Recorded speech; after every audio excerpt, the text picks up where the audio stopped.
Hi friends, welcome back to our channel. Friends, ಇವತ್ತಿನ ವಿಡಿಯೋದಲ್ಲಿ ನಾನು ನಿಮಗೆ ಪ್ಲೈನ್ ಬ್ಲೌಸ್ ಕಟಿಂಗ್ ಅನ್ನ ಹೇಳ್ಕೊಡ್ತಾ ಇದ್ದೀನಿ. ಹೊಸದಾಗಿ ಕಲಿತಾ ಇರೋಂಥವ್ರು ಮೊದಲು ನೀವು ಪ್ಲೈನ್ ಬ್ಲೌಸ್ ಕಟಿಂಗ್ ಅನ್ನ ಕಲ್ತ್ಕೊಳ್ಬೇಕು. ಡೈರೆಕ್ಟ್ ಆಗಿ ನೀವು ಲೈನಿಂಗ್ ಬ್ಲೌಸ್ಗೆ ಹೋಗಬೇಡಿ. ಮೊದಲು ಪ್ಲೈನ್ ಬ್ಲೌಸ್ ಕಟ್ ಮಾಡಿ ಸ್ಟಿಚ್ ಮಾಡೋದನ್ನ ಕಲ್ತ್ಕೊಂಡು ನೀವು ಲೈನಿಂಗ್ ಬ್ಲೌಸ್ ಅನ್ನ ಕಟ್ ಮಾಡಿ ಸ್ಟಿಚ್ ಮಾಡೋದನ್ನ ಕಲ್ತ್ಕೊಳ್ಳಿ. ಇವತ್ತು ನಾನು ಬಿಗಿನರ್ಸ್ಗೂ ಸಹ ಅರ್ಥ ಆಗೋ ರೀತಿಯಲ್ಲಿ ಪ್ಲೈನ್ ಬ್ಲೌಸ್ ಅನ್ನ ಈಸಿಯಾಗಿ ಯಾವ ರೀತಿ ಕಟ್ ಮಾಡ್ಕೊಳ್ಬೇಕು, ಅಳತೆ ಬ್ಲೌಸ್ ಇಂದ ಅಳತೆ ತಗೊಂಡು ಅಂತ ಹೇಳ್ಕೊಡ್ತೀನಿ. ವಿಡಿಯೋನ ಸ್ಕಿಪ್ ಮಾಡದೆ ಕೊನೆವರೆಗೂ ನೋಡಿ. ಹಾಗೇನೆ ವಿಡಿಯೋ ನೋಡೋದಕ್ಕೂ ಮುಂಚೆ ನೀವೇನಾದ್ರೂ ನನ್ನ ಚಾನಲ್ಗೆ ಹೊಸಬರಾಗಿದ್ರೆ ಸಬ್ಸ್ಕ್ರೈಬ್ ಮಾಡಿಕೊಂಡು ಪಕ್ಕದಲ್ಲಿರೋ ಬೆಲ್ ಐಕನ್ನ ಕ್ಲಿಕ್ ಮಾಡಿ ಆಲ್ ಅನ್ನೋ ಆಪ್ಷನ್ನ ಸೆಲೆಕ್ಟ್ ಮಾಡಿ ಇಟ್ಕೊಳ್ಳಿ. ಇದೇ ತರ ಟೈಲರಿಂಗ್ ವಿಡಿಯೋಸ್ ಅನ್ನೋದು ನಾನು ಡೈಲಿ ಅಪ್ಲೋಡ್ ಮಾಡ್ತಾ ಇರ್ತೀನಿ. ವಿಡಿಯೋ ಅಪ್ಲೋಡ್ ಮಾಡಿದ ತಕ್ಷಣ ನಿಮಗೆ ನೋಟಿಫಿಕೇಶನ್ ಅನ್ನೋದು ಬರಬೇಕಾದ್ರೆ ನೀವು ಬೆಲ್ ಐಕನ್ ಅನ್ನ ಕ್ಲಿಕ್ ಮಾಡಿ ಆಲ್ ಅನ್ನೋ ಆಪ್ಷನ್ನ ಸೆಲೆಕ್ಟ್ ಮಾಡಿ ಇಟ್ಕೊಳ್ಬೇಕು. ಆಗಲೇ ನಿಮಗೆ ನಾನು ವಿಡಿಯೋ ಹಾಕಿದ ತಕ್ಷಣ ನೋಟಿಫಿಕೇಶನ್ ಅನ್ನೋದು ಬರುತ್ತೆ, ನೀವಾಗ ವಿಡಿಯೋನ ನೋಡ್ಬೋದು. ಬನ್ನಿ ಈಗ ತಡ ಮಾಡದೆ ವಿಡಿಯೋನ ಸ್ಟಾರ್ಟ್ ಮಾಡೋಣ. ನೋಡಿ, ಇಲ್ಲಿ ನಾನು ಈ ಪ್ಲೈನ್ ಬ್ಲೌಸ್ ಅನ್ನ 2 ತಗೊಂಡಿದ್ದೀನಿ. ಒಂದೇ ಕಸ್ಟಮರು 2 ಬ್ಲೌಸ್ ಕೊಟ್ಟಿದ್ದಾರೆ. ಒಂದೇ ಸಲ ನಾನು ಕಟ್ ಮಾಡ್ಕೊಳ್ತೀನಿ. ಈ ರೀತಿ ನಮಗೆ 2-3 ಬ್ಲೌಸು ಒಂದೇ ಅಳತೆದು ಕೊಟ್ಟಾಗ ಒಂದೇ ಸಲ ನಾವು ಕಟ್ ಮಾಡ್ಕೊಳ್ಬಹುದು. ಒಂದೊಂದೇ ಸಪರೇಟ್ ಆಗಿ ಕಟ್ ಮಾಡ್ಕೊಳ್ಳೋದ್ರಿಂದ ಸ್ವಲ್ಪ ನಮಗೆ ಟೈಮ್ ವೇಸ್ಟ್ ಆಗುತ್ತೆ. ಅದಕ್ಕೋಸ್ಕರ 1-2-3 ಬ್ಲೌಸ್ ಕೊಟ್ಟಾಗ ಒಂದೇ ಸಲ ನಾವು ಈ ರೀತಿ ಕಟ್ ಮಾಡ್ಕೊಳ್ಬಹುದು. ಇಲ್ಲಿ ನಾನು ಡಬಲ್ ಫೋಲ್ಡ್ ಮಾಡಿಕೊಂಡು ಈ ರೀತಿ ಒಂದ್ರ ಮೇಲೆ ಒಂದನ್ನ ಹಾಕೊಂಡಿದ್ದೀನಿ. ಮೊದಲಿಗೆ ನಾವಿಲ್ಲಿ ಸ್ಲೀವ್ಸ್ ಅನ್ನ ಕಟ್ ಮಾಡ್ಕೊಳ್ಳೋಣ. ಸ್ಲೀವ್ಸ್ ಕಟ್ ಮಾಡ್ಕೊಳ್ಬೇಕಾದ್ರೆ ಈ ತರ ಡಬಲ್ ಫೋಲ್ಡ್ ಮಾಡಿಕೊಂಡು ಇದನ್ನ ಮತ್ತೆ ನಾವು ಇನ್ನೊಂದು ಫೋಲ್ಡ್ ಮಾಡ್ಕೊಳ್ಬೇಕು. ಅಂದ್ರೆ ನಾವು ಸ್ಲೀವ್ಸ್ ಕಟ್ ಮಾಡ್ಕೊಳ್ಳೋದಕ್ಕೆ 4 ಲೇಯರ್ ಅಲ್ಲಿ ಹಾಕೊಳ್ತೀವಲ್ಲ, ಅದೇ ತರ ಇಲ್ಲಿ ಫೋಲ್ಡ್ ಮಾಡ್ಕೊಳ್ಬೇಕು. ಈ ತರ ಫೋಲ್ಡ್ ಮಾಡ್ಕೊಂಡಾಗ ಕ್ಲೋಸ್ ಪಾರ್ಟ್ ನಮ್ ಕಡೆ ಇರೋ ತರ ಹಾಕೊಳ್ಬೇಕು. ಹಾಗೇನೆ ಎಡ್ಜಸ್ ಏನಾದ್ರೂ ಹೆಚ್ಚು ಕಡಿಮೆ ಇದ್ರೆ ಕಟ್ ಮಾಡ್ಕೊಳ್ಬೇಕು. ಹಾಗೇನೆ ಈ ಕ್ಲಾತ್ ಅನ್ನ ಉಲ್ಟಾ ಸೈಡ್ಗೆ ಫೋಲ್ಡ್ ಮಾಡ್ಕೊಳ್ಳಿ. ಮಾರ್ಕಿಂಗ್ ಅನ್ನೋದು ಟಾಪ್ ಸೈಡ್ ಅಲ್ಲಿ ಕಾಣಿಸಬಾರ್ದು, ಅದಕ್ಕೋಸ್ಕರ ಉಲ್ಟಾ ಸೈಡ್ಗೆ ಫೋಲ್ಡ್ ಮಾಡ್ಕೊಳ್ಬೇಕು. ಇಲ್ಲಿ ನನಗೆ ಸ್ವಲ್ಪ ಹೆಚ್ಚು ಕಡಿಮೆ ಇದೆ, ಇಲ್ಲೊಂದು ಲೈನ್ ಹಾಕೊಳ್ತೀನಿ. ಈ ತರ ಎಲ್ ಸ್ಕೇಲ್ ಸಹಾಯದಿಂದ ಸ್ಟ್ರೈಟ್ ಆಗಿರೋ ತರ ಒಂದು ಲೈನ್ ಹಾಕೊಂಡು ಎಕ್ಸ್ಟ್ರಾಸ್ನ ನೀವು ಕಟ್ ಮಾಡಿ ತೆಗಿಬೇಕು. ಈ ಕಡೆ ಎಡ್ಜಸ್ ಏನಾದ್ರೂ ಹೆಚ್ಚು ಕಡಿಮೆ ಇದ್ರೆ ಫಿನಿಶಿಂಗ್ ಅನ್ನೋದು ನೀಟಾಗಿ ಬರೋದಿಲ್ಲ. ಅದಕ್ಕೋಸ್ಕರ ಹೆಚ್ಚು ಕಡಿಮೆ ಏನಾದ್ರೂ ಇದ್ರೆ ಈ ರೀತಿ ಕಟ್ ಮಾಡಿ ತೆಗೆದ್ಬಿಡಿ. ಈ ತರ ಕಟ್ ಮಾಡಿಕೊಂಡು ಮೊದಲಿಗೆ ನಾವು ಈ ಕಡೆ ಎಡ್ಜಲ್ಲಿ 1.5 ಇಂಚು ಎಕ್ಸ್ಟ್ರಾ ತಗೊಳ್ಬೇಕು. ಇದು ಪ್ಲೈನ್ ಬ್ಲೌಸ್ ಆಗಿರೋದ್ರಿಂದ ಇದೇ ಕ್ಲಾತ್ ಅಲ್ಲಿ ನಾವು ಫೋಲ್ಡ್ ಮಾಡಿ ಸ್ಟಿಚ್ ಮಾಡ್ಕೊಳ್ಳೋದಕ್ಕೆ 1.5 ಇಂಚು ಎಕ್ಸ್ಟ್ರಾ ತಗೊಂಡು ಇಲ್ಲೊಂದು ಲೈನ್ ಹಾಕೊಳ್ಬೇಕು. ಈಗ ಅಳತೆ ಬ್ಲೌಸ್ ತಗೊಂಡು ಸ್ಲೀವ್ ಲೆಂತ್ ಅನ್ನ ತಗೊಳ್ಬೇಕು. ಸ್ಲೀವ್ ಲೆಂತ್ ಅಳತೆ ಬ್ಲೌಸ್ ಅಲ್ಲಿ ಎಷ್ಟಿದೆ ನೋಡ್ಕೊಳ್ಬೇಕು. 8 ಇಂಚು ರೆಡಿ ಇದೆ ಇವ್ರಿಗೆ. ಇವ್ರು ಸ್ವಲ್ಪ ಉದ್ದ ಇಡಕ್ಕೆ ಹೇಳಿದ್ದಾರೆ, ಅಂದ್ರೆ 1 ಇಂಚು ಲೆಂತ್ ಅನ್ನ ಜಾಸ್ತಿ ಮಾಡಕ್ಕೆ ಹೇಳಿದ್ದಾರೆ. ನಾನಿಲ್ಲಿ 9 ಇಂಚು ತಗೊಳ್ತೀನಿ. ಈ 9 ಇಂಚ್ಗೆ ನಾವು ರೆಡಿ ನಮ್ಗೆ ಎಷ್ಟು ಬೇಕಾಗಿರುತ್ತೋ ಅದಕ್ಕೆ 1/2 ಇಂಚ್ ಆಡ್ ಮಾಡಿಕೊಂಡು ಮಾರ್ಕ್ ಮಾಡ್ಕೊಳ್ಬೇಕು. 1/2 ಇಂಚ್ ಯಾಕೆ ಅಂದ್ರೆ ಇಲ್ಲಿ ನಾವು ಸ್ಲೀವ್ಸ್ ಅಟ್ಯಾಚ್ ಮಾಡ್ಕೊಳ್ಳೋದಕ್ಕೆ ಮಾರ್ಜಿನ್ಗೋಸ್ಕರ 1/2 ಇಂಚ್ ಎಕ್ಸ್ಟ್ರಾ ತಗೊಂಡು ಮಾರ್ಕ್ ಮಾಡ್ಕೊಳ್ಬೇಕು. ನಿಮಗೆ ಸ್ಲೀವ್ ಲೆಂತ್ ಎಷ್ಟೇ ಇದ್ರೂ ಸಹ ಅದಕ್ಕೆ 1/2 ಇಂಚ್ ಆಡ್ ಮಾಡಿಕೊಂಡು ಈ ಮಾರ್ಜಿನ್ ಬಿಟ್ಟು ಇಲ್ಲಿಂದ ಮೇಲಕ್ಕೆ ಮಾರ್ಕ್ ಮಾಡ್ಕೊಳ್ಬೇಕು. ಸ್ಲೀವ್ ಲೆಂತ್ ಆಯ್ತಲ್ವಾ, ಈಗ ಸ್ಲೀವ್ ಲೂಸ್ ಮಾರ್ಕ್ ಮಾಡ್ಕೊಳ್ಬೇಕು. ಸ್ಲೀವ್ ಲೂಸು ಸಹ ಅಳತೆ ಬ್ಲೌಸ್ ಅಲ್ಲಿ ಎಷ್ಟಿದೆ ಅಂತ ನೋಡ್ಕೊಳ್ಬೇಕು. ನೋಡಿ, ಇಲ್ಲಿ 8 ಇಂಚು ಇವ್ರಿಗೆ ಸ್ಲೀವ್ ಲೂಸ್ ಇದೆ. ಇಲ್ಲಿ ನಾವು 8 ಇಂಚ್ಗೆ ಮಾರ್ಕ್ ಮಾಡ್ಕೊಳ್ಬೇಕು. 8 ಇಂಚ್ಗೆ ಮಾರ್ಕ್ ಮಾಡಿಕೊಂಡು ಇಲ್ಲಿಂದ ನಾವು ಮಾರ್ಜಿನ್ಗೋಸ್ಕರ ಎಕ್ಸ್ಟ್ರಾ 2 ಇಂಚು ಇಲ್ಲ 1.5 ಇಂಚು ತಗೊಳ್ಬೇಕಾಗುತ್ತೆ. ಇಲ್ಲಿ ನಾವು ಸ್ವಲ್ಪ ಎಕ್ಸ್ಟ್ರಾ ಕ್ಲಾತ್ ಅನ್ನೇ ಜಾಯಿಂಟ್ ಮಾಡ್ಕೊಳ್ಬೇಕಾಗುತ್ತೆ. ಸ್ಟಿಚ್ ಮಾಡ್ಕೊಳ್ಳೋವಾಗ ನಾವು ಜಾಯಿಂಟ್ ಮಾಡ್ಕೊಳ್ಬೇಕು. ಈ ತರ ದೊಡ್ಡ ಅಳತೆ ಬಂದಾಗ ನಾವು ಲೈನಿಂಗ್ ಬ್ಲೌಸ್ ಆದ್ರೆ ಲೈನಿಂಗ್ ಅನ್ನ 2 ಪೀಸ್ ಮಾತ್ರ ಜಾಯಿಂಟ್ ಬೀಳೋ ತರ ಫೋಲ್ಡ್ ಮಾಡ್ಕೊಳ್ತೀವಿ. ಆದ್ರೆ ಇಲ್ಲಿ ನಾವು ಪ್ಲೈನ್ ಬ್ಲೌಸ್ ಕಟ್ ಮಾಡ್ತಾ ಇರೋದ್ರಿಂದ ಇಲ್ಲಿ ನಾವು 2 ಪೀಸ್ ಜಾಯಿಂಟ್ ಆಗೋ ತರ ಫೋಲ್ಡ್ ಮಾಡ್ಕೊಳ್ಳೋದಕ್ಕಾಗೋದಿಲ್ಲ. ಇಲ್ಲಿ ನಾವು 4 ಪೀಸ್ ಅನ್ನ ಜಾಯಿಂಟ್ ಮಾಡ್ಕೊಳ್ಬೇಕಾಗುತ್ತೆ. ಈಗ ನಾವು ಆರ್ಮೋಲ್ ಡೌನಿಂಗ್ ಅನ್ನ ಮಾರ್ಕ್ ಮಾಡ್ಕೊಳ್ಬೇಕು. ಈ ಆರ್ಮೋಲ್ ಡೌನಿಂಗ್ ಅನ್ನ ಮಾರ್ಕ್ ಮಾಡ್ಕೊಳ್ಳೋದಕ್ಕೆ ನಾವು ಸ್ಲೀವ್ಸ್ ನ ಇಟ್ಕೊಂಡೆ ಮಾರ್ಕ್ ಮಾಡ್ಕೊಳ್ಬಹುದು. ಈ ತರ ಸ್ಲೀವ್ಸ್ ನ ಇಟ್ಕೊಂಡು ಎಡ್ಜ್ ಅಲ್ಲಿ ಸ್ಟಿಚ್ ಇರುತ್ತಲ್ಲ, ಅಂದ್ರೆ ಕಂಕ್ಲಿನ ಕೆಳಭಾಗದಲ್ಲಿ ಸ್ಟಿಚ್ ಇರುತ್ತಲ್ಲ, ಈ ಸ್ಟಿಚ್ ಹತ್ರ ನಿಮ್ಗೆ ಈ ಲೆಂತ್ ಎಷ್ಟಿರುತ್ತೋ ಅದಕ್ಕಿಂತ 1/2 ಇಂಚ್ ಅಷ್ಟು ಮೇಲಕ್ಕೆ ಮಾರ್ಕ್ ಮಾಡ್ಕೊಂಡಿದ್ದೀರಿ ಅಂದ್ರೆ ಕರೆಕ್ಟ್ ಆಗಿ ನಿಮ್ಗೆ ಆರ್ಮೋಲ್ ಡೌನಿಂಗ್ ಸಿಗುತ್ತೆ. ಇಲ್ಲಿ ನಾನು ಸ್ಲೀವ್ ಲೆಂತ್ ಅನ್ನ 1 ಇಂಚ್ ಎಕ್ಸ್ಟ್ರಾ ತಗೊಂಡಿರೋದ್ರಿಂದ ಈ 1 ಇಂಚ್ ಬಿಟ್ಟು ಇಲ್ಲಿಂದ ಸ್ಲೀವ್ಸ್ ಅನ್ನ ಈ ರೀತಿ ಇಟ್ಕೊಳ್ತೀನಿ. ನೋಡಿ, ಈ ತರ ಈ 1 ಇಂಚ್ ಗ್ಯಾಪ್ ಅನ್ನೋದು ಇಲ್ಲಿ ಬಿಟ್ಟು ಸ್ಲೀವ್ಸ್ ನ ಈ ತರ ಇಟ್ಕೊಂಡು ಇಲ್ಲಿ ಕಂಕ್ಲಿನ ಕೆಳಭಾಗದಲ್ಲಿ ಸ್ಟಿಚ್ ಇರುತ್ತಲ್ಲ ಅಲ್ಲಿಂದ ಹಾಫ್ ಇಂಚು ಮೇಲಕ್ಕೆ ಮಾರ್ಕ್ ಮಾಡ್ಕೊಳ್ಬೇಕು. ಈ ರೀತಿ ಹಾಫ್ ಇಂಚ್ ಮೇಲಕ್ಕೆ ಮಾರ್ಕ್ ಮಾಡಿಕೊಂಡು ಹಾಗೇನೆ ಇಲ್ಲಿ ನಾವು ಆರ್ಮೋಲ್ ಲೂಸು ಸಹ ಮಾರ್ಕ್ ಮಾಡ್ಕೊಳ್ಬೇಕು. ಆರ್ಮೋಲ್ ಲೂಸು ಅಳತೆ ಬ್ಲೌಸಲ್ಲಿ ಎಷ್ಟಿರುತ್ತೆ ಅಷ್ಟಕ್ಕೆ ನೀವು ಈ ರೀತಿ ಮಾರ್ಕ್ ಮಾಡ್ಕೊಳ್ಳಿ. ಮಾರ್ಕ್ ಮಾಡಿಕೊಂಡು ಇಲ್ಲಿಂದ ಈ ಸ್ಲೀವ್ ಲೂಸು ನಾವು ಮಾರ್ಕ್ ಮಾಡ್ಕೊಂಡಿರ್ತೀವಲ್ಲ ಅಲ್ಲಿಗೆ ಜಾಯಿಂಟ್ ಮಾಡ್ಕೊಳ್ಬೇಕು. ಈಗ ನಾವು ಆರ್ಮೋಲ್ ಡೌನಿಂಗ್ ಎಲ್ಲಿಗಿದೆ ಅಲ್ಲಿಗೊಂದು ಲೈನ್ ಹಾಕ್ಕೊಳ್ಳೋಣ. ಇಲ್ಲಿ ನಾವು ಆರ್ಮೋಲ್ ಲೂಸ್ ಮಾರ್ಕ್ ಮಾಡ್ಕೊಂಡಿದೀವಲ್ಲ, ಇಲ್ಲೂ ಸಹ ನಾವು ಎಕ್ಸ್ಟ್ರಾ ಕ್ಲಾತ್ ಅನ್ನ ತಗೊಳ್ಬೇಕು ಮಾರ್ಜಿನ್ಗೋಸ್ಕರ. ಇಲ್ಲಿ ನನಗೆ ಫ್ಯಾಬ್ರಿಕ್ ಕಡಿಮೆ ಇದೆ, ನಿಮಗೆ ಕ್ಲಾತ್ ಇದೆ ಅಂದ್ರೆ ಇಲ್ಲಿಂದ ನೀವು ಮಾರ್ಜಿನ್ಗೆ 1.5 ಇಂಚ್ ಆಗಲಿ 2 ಇಂಚ್ ಆಗಲಿ ತಗೊಳ್ಳಿ. ಹಾಗೇನೆ ಕೆಳಗಡೆನೂ ಸಹ 1.5 ಇಂದ 2 ಇಂಚು ಎಕ್ಸ್ಟ್ರಾ ತಗೊಂಡು ನೀವು ಜಾಯಿಂಟ್ ಮಾಡ್ಕೊಳ್ಬೇಕು. ಈಗ ನಾವು ಸ್ಲೀವ್ ಶೇಪ್ ಅನ್ನ ಡ್ರಾ ಮಾಡ್ಕೊಳ್ಬೇಕು. ಸ್ಲೀವ್ ಶೇಪ್ ಅನ್ನ ಡ್ರಾ ಮಾಡ್ಕೊಳ್ಳೋದಕ್ಕೆ ನಮಗೆ ಈ ಸ್ಕೇಲ್ ಇದೆಯಲ್ಲ ಇದನ್ನ ಇಟ್ಕೊಂಡೆ ನಾವು ಡ್ರಾ ಮಾಡ್ಕೊಳ್ಳೋಣ. ಈ ಸ್ಕೇಲ್ ಇಟ್ಕೊಂಡು ಮಾರ್ಕ್ ಮಾಡ್ಕೊಳ್ಳೋದ್ರಿಂದ ತುಂಬಾನೇ ಕರೆಕ್ಟಾಗಿ ನಮಗೆ ಸ್ಲೀವ್ ಶೇಪ್ ಅನ್ನೋದು ಬರುತ್ತೆ. ಒಂದ್ಸಲ ನೀವು ಈ ಸ್ಕೇಲ್ ಇಟ್ಕೊಂಡು ಮಾರ್ಕ್ ಮಾಡಿ ನೋಡಿ, ನಿಮ್ಗೇನೆ ಗೊತ್ತಾಗುತ್ತೆ ಕರೆಕ್ಟಾಗಿ ನಿಮಗೆ ಸ್ಲೀವ್ ಶೇಪ್ ಬಂದಿದೆ ಅಂತ. ನೋಡಿ ಇಲ್ಲಿ ನಾವು ಬ್ಯಾಕ್ ಶೇಪ್ ಅನ್ನ ಮಾರ್ಕ್ ಮಾಡ್ಕೊಂಡಾಯ್ತು. ಈಗ ಫ್ರಂಟ್ಗೆ ನಾವು ಈ ಮಾರ್ಕಿಂಗ್ ಇಂದ ಒಂದು ಸ್ವಲ್ಪ ಕೆಳಗಡೆಗೆ ಇಟ್ಕೊಳ್ಬೇಕು. ಅಂದ್ರೆ ಒಂದು ಹಾಫ್ ಇಂಚ್ ಅಷ್ಟು ಕೆಳಗಡೆಗೆ ಈ ಸ್ಕೇಲ್ ಅನ್ನ ಈ ರೀತಿ ಇಟ್ಕೊಳ್ಬೇಕು. ಈ ರೀತಿ ಇಟ್ಕೊಂಡು ಹಾಫ್ ಇಂಚ್ ಒಳಗಡೆಗೆ ನಾವು ಫ್ರಂಟ್ ಶೇಪ್ ಅನ್ನ ಮಾರ್ಕ್ ಮಾಡ್ಕೊಳ್ಬೇಕು. ಈ ಕರ್ವ್ ಸ್ಕೇಲ್ ಅನ್ನೋದು ನಮಗೆ ತುಂಬಾನೇ ಹೆಲ್ಪ್ಫುಲ್ ಇರುತ್ತೆ. ಯಾರಾದ್ರೂ ಇದುವರೆಗೂ ತಗೊಂಡಿಲ್ಲ ಅಂದ್ರೆ ಒಂದು ತೆಗೆದಿಟ್ಕೊಳ್ಳಿ. ನೋಡಿ ಇಲ್ಲಿ ನಾವು ಸ್ಲೀವ್ಸ್ ಮಾರ್ಕಿಂಗ್ ಅನ್ನ ಮಾಡ್ಕೊಂಡಾಯ್ತು. ನೋಡಿ ಎಷ್ಟು ನೀಟಾಗಿ ನಮಗೆ ಸ್ಲೀವ್ ಶೇಪ್ ಬಂದಿದೆ. ಈ ರೀತಿ ಮಾರ್ಕ್ ಮಾಡಿಕೊಂಡು ಇದನ್ನ ನಾವು ಕಟ್ ಮಾಡ್ಕೊಳ್ಬೇಕು. ಕಟ್ ಮಾಡ್ಕೊಳ್ಳೋವಾಗ ಮೊದಲಿಗೆ ಬ್ಯಾಕ್ ಶೇಪ್ ಕಟ್ ಮಾಡಿಕೊಂಡು ಆಮೇಲೆ ಫ್ರಂಟ್ ಶೇಪ್ ಅನ್ನ ಕಟ್ ಮಾಡ್ಕೊಳ್ಳಿ. ಈ ತರ ಕಟ್ ಮಾಡಿಕೊಂಡು ಈ ಮಧ್ಯದಲ್ಲಿ ಒಂದು ನಾಚ್ ಹಾಕೊಳ್ಳಿ. ಆರ್ಮೋಲ್ ಲೂಸ್ ಹತ್ರ ಒಂದು ನಾಚ್ ಹಾಕೊಳ್ಳಿ. ಈಗ ನಾವು ಇದನ್ನ 2 ಲೇಯರ್ ಅಲ್ಲಿ ಓಪನ್ ಮಾಡಿಕೊಂಡು ಫ್ರಂಟ್ ಶೇಪ್ ಅನ್ನ ಕಟ್ ಮಾಡ್ಕೊಳ್ಬೇಕು. ಇಲ್ಲಿ ನಾವು 2 ಬ್ಲೌಸ್ ಅನ್ನ ಕಟ್ ಮಾಡ್ತಾ ಇರೋದ್ರಿಂದ ನೋಡ್ಕೊಳ್ಬೇಕು, ನೋಡ್ಕೊಂಡು ಕಟ್ ಮಾಡ್ಕೊಳ್ಳಿ. ಈ ತರ ನಾವು ಫ್ರಂಟ್ ಶೇಪ್ ಅನ್ನ 2 ಲೇಯರ್ ಅಲ್ಲಿ ಹಾಕೊಂಡು ಕಟ್ ಮಾಡ್ಕೊಳ್ಬೇಕು. ಕಟ್ ಮಾಡ್ಕೊಂಡು ಇದು ಫ್ರಂಟ್ ಪಾರ್ಟ್ ಕಡೆಗೆ ಅಂತ ಗೊತ್ತಾಗ್ಲಿಕ್ಕೆ ಇಲ್ಲೊಂದು ನಾಚ್ ಹಾಕೊಳ್ಳಿ. ಈ ಸ್ಲೀವ್ಸ್ಗೆ ಈ ಪೀಸ್ ಅನ್ನ ನಾನು ಲಾಸ್ಟ್ ಅಲ್ಲಿ ಕಟ್ ಮಾಡ್ಕೊಳ್ತೀನಿ.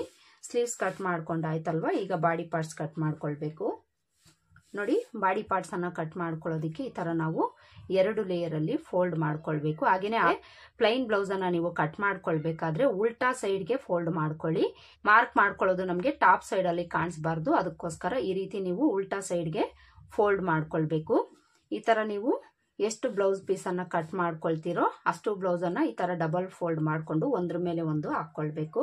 ನಾನಿಲ್ಲಿ 2 ಬ್ಲೌಸ್ ಕಟ್ ಮಾಡ್ತಾ ಇದ್ದೀನಲ್ಲ, 2ನೂ ಸಹ ಡಬಲ್ ಫೋಲ್ಡ್ ಮಾಡ್ಕೊಂಡು ಒಂದ್ರ ಮೇಲೆ ಒಂದು ಹಾಕೊಂಡಿದ್ದೀನಿ. ಈ ತರ ಹಾಕೊಂಡು ಮೊದಲಿಗೆ ನಾವಿಲ್ಲಿ ಬ್ಯಾಕ್ ಪಾರ್ಟ್ ಅನ್ನ ಕಟ್ ಮಾಡ್ಕೊಳ್ತೀವಿ. ಬಾಡಿ ಪಾರ್ಟ್ಸ್ ಅಲ್ಲಿ ಬ್ಯಾಕ್ ಪಾರ್ಟ್ ಕಟ್ ಮಾಡ್ಕೊಳ್ಬೇಕಾದ್ರೆ ಈ ಕ್ಲೋಸ್ ಪಾರ್ಟ್ ಏನಿರುತ್ತೋ ಇದು ನಮ್ಮ ಸೈಡ್ ಹಾಕೊಳ್ಬೇಕು. ಒಂದ್ ವೇಳೆ ನೀವೇನಾದ್ರೂ ಬ್ಯಾಕ್ ಓಪನ್ ಕೊಡ್ತೀರಿ ಅನ್ನೋಂಗಿದ್ರೆ ಓಪನ್ ಪಾರ್ಟು ನಿಮ್ ಕಡೆ ಹಾಕೊಳ್ಬಹುದು. ಇಲ್ಲಿ ನಾವು ಕ್ಲೋಸೇ ಕೊಡ್ತಾ ಇರೋದ್ರಿಂದ ಕ್ಲೋಸ್ ಪಾರ್ಟು ನನ್ನ ಕಡೆ ಹಾಕೊಂಡಿದ್ದೀನಿ.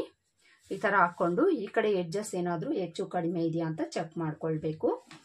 ಸೊಂಟದ ಕಡೆ ಈ ಕಡೆ ಎಡ್ಜಸ್ ಏನಾದ್ರೂ ಹೆಚ್ಚು ಕಡಿಮೆ ಇದ್ರೆ ಸೊಂಟದ ಹತ್ರ ನಮಗೆ ಫಿಟ್ಟಿಂಗ್ ಅನ್ನೋದು ಕರೆಕ್ಟ್ ಆಗಿ ಬರೋದಿಲ್ಲ. ಹೆಚ್ಚು ಕಡಿಮೆ ಏನಾದ್ರೂ ಇದ್ರೆ ಈ ರೀತಿ ಎಲ್ ಸ್ಕೇಲ್ ಸಹಾಯದಿಂದ ಒಂದು ಲೈನ್ ಹಾಕೊಂಡು ಎಕ್ಸ್ಟ್ರಾಸ್ನ ನೀವು ಕಟ್ ಮಾಡಿ ತೆಗೆದ್ಬಿಡಿ.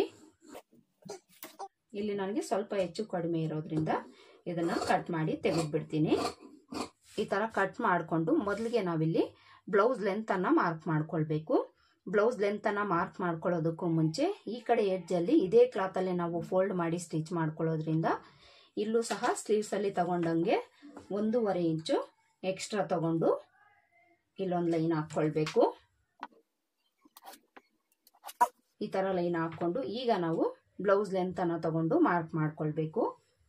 ಅಳತೆ ಬ್ಲೌಸ್ ಅಲ್ಲಿ ಬ್ಲೌಸ್ ಲೆಂತ್ ಎಷ್ಟಿದೆ ಅಂತ ನೋಡೋಣ. ಅಳತೆ ಬ್ಲೌಸ್ ಅನ್ನ ಈ ರೀತಿ ಬ್ಯಾಕ್ ಪಾರ್ಟ್ಗೆ ಹಾಕೊಳ್ಳಿ. ಬ್ಯಾಕ್ ಪಾರ್ಟ್ಗೆ ಹಾಕೊಂಡು ಶೋಲ್ಡರ್ ಸ್ಟಿಚ್ ಇಂದ ಟೇಪ್ನ ಸ್ಟ್ರೈಟ್ ಆಗಿ ಇಟ್ಕೊಂಡು ನೋಡ್ಕೊಳ್ಬೇಕು. ನೋಡಿ ಇವ್ರಿಗೆ ಬ್ಲೌಸ್ ಲೆಂತ್ ರೆಡಿ 16 ಇಂಚ್ ಬೇಕು. 16 ಇಂಚ್ಗೆ ನಾವಿಲ್ಲಿ ಈ ಮಾರ್ಜಿನ್ ಅನ್ನ ಬಿಟ್ಟು ಹಾಫ್ ಇಂಚ್ ಆಡ್ ಮಾಡಿಕೊಂಡು ಇಲ್ಲಿಂದ ಮೇಲಕ್ಕೆ ಮಾರ್ಕ್ ಮಾಡ್ಕೊಳ್ಬೇಕು. ಹಾಫ್ ಇಂಚ್ ಯಾಕೆ ಅಂದ್ರೆ ಶೋಲ್ಡರ್ ಸ್ಟಿಚ್ಗೋಸ್ಕರ ಹಾಫ್ ಇಂಚು ಎಕ್ಸ್ಟ್ರಾ ತಗೊಂಡು ಮಾರ್ಕ್ ಮಾಡ್ಕೊಳ್ಬೇಕು. ಮಾರ್ಕ್ ಮಾಡಿಕೊಂಡು ಇಲ್ಲೊಂದು ಲೈನ್ ಹಾಕ್ಕೊಳ್ಬೇಕು. ಇಲ್ಲೇನು ನಾವು ಎಕ್ಸ್ಟ್ರಾ ಹಾಫ್ ಇಂಚ್ ತಗೊಂಡಿರ್ತೀವೋ ಅಲ್ಲಿಗೂ ಸಹ ಒಂದು ಲೈನ್ ಹಾಕ್ಕೊಳ್ಳಿ. ಬ್ಲೌಸ್ ಲೆಂತ್ ಆಯ್ತಲ್ವಾ, ಈಗ ಸೊಂಟದ ಅಳತೆ ಮಾರ್ಕ್ ಮಾಡ್ಕೊಳ್ಬೇಕು. ಸೊಂಟದ ಅಳತೆ ಅಳತೆ ಬ್ಲೌಸಲ್ಲಿ ಎಷ್ಟಿದೆ ಅಂತ ನೋಡಿಕೊಂಡು ಮಾರ್ಕ್ ಮಾಡ್ಕೊಳ್ಬೇಕು. ಸೊಂಟದ ಅಳತೆನ ಕಾಜಾಪಟ್ಟಿಯಿಂದ ಉಕ್ಸ್ಪಟ್ಟಿವರೆಗೂ ನೋಡ್ಕೊಳ್ಳಿ. ಕಾಜಾಪಟ್ಟಿನ ಬಿಟ್ಟು ಅಳತೆನ ತಗೊಳ್ಬೇಕು. ಈ ಕಡೆ ಉಕ್ಸ್ಪಟ್ಟಿನ ಸೇರಿಸಿ ತಗೊಳ್ಬೇಕು. 35 ಇಂಚು ಇವ್ರಿಗೆ ಸೊಂಟದ ಅಳತೆ ಇದೆ. ಈ 35 ಇಂಚಲ್ಲಿ ನಾವು 4ನೇ ಭಾಗನ ತಗೊಂಡು ಮಾರ್ಕ್ ಮಾಡ್ಕೊಳ್ಬೇಕು. 35 ಇಂಚಲ್ಲಿ 4ನೇ ಭಾಗ ಎಷ್ಟು ಬರುತ್ತೆ ಅಂತ ನೋಡ್ಕೊಳ್ಳಿ. ನೋಡಿಕೊಂಡು ಮಾರ್ಕ್ ಮಾಡ್ಕೊಳ್ಬೇಕು. 8.25 ಇಂಚ್ ಬರುತ್ತೆ. 8.25 ಇಂಚ್ಗೆ ಮಾರ್ಕ್ ಮಾಡಿಕೊಂಡು ಇಲ್ಲಿಂದ ಬ್ಯಾಕ್ ಡಾಟ್ಗೋಸ್ಕರ 1 ಇಂಚ್ ತಗೊಳ್ಬೇಕು. ಮಾರ್ಜಿನ್ಗೋಸ್ಕರ 2 ಇಂಚು ಇಲ್ಲ 1.5 ಇಂಚು ತಗೊಳ್ಬೋದು. ಈಗ ಬ್ಯಾಕ್ ನೆಕ್ ಲೆಂತನ್ನು ಮಾರ್ಕ್ ಮಾಡ್ಕೊಳ್ಬೇಕು. ಬ್ಯಾಕ್ ನೆಕ್ ಲೆಂತು ಅಳತೆ ಬ್ಲೌಸಲ್ಲಿ ನಾವು ಈ ಬೆನ್ನಿನ ಭಾಗನ ತಗೊಂಡಿದ್ದೀವಿ ಅಂದರೆ ಕರೆಕ್ಟಾಗಿ ನಮಗೆ ಲೆಂತ್ ಸಿಗುತ್ತೆ.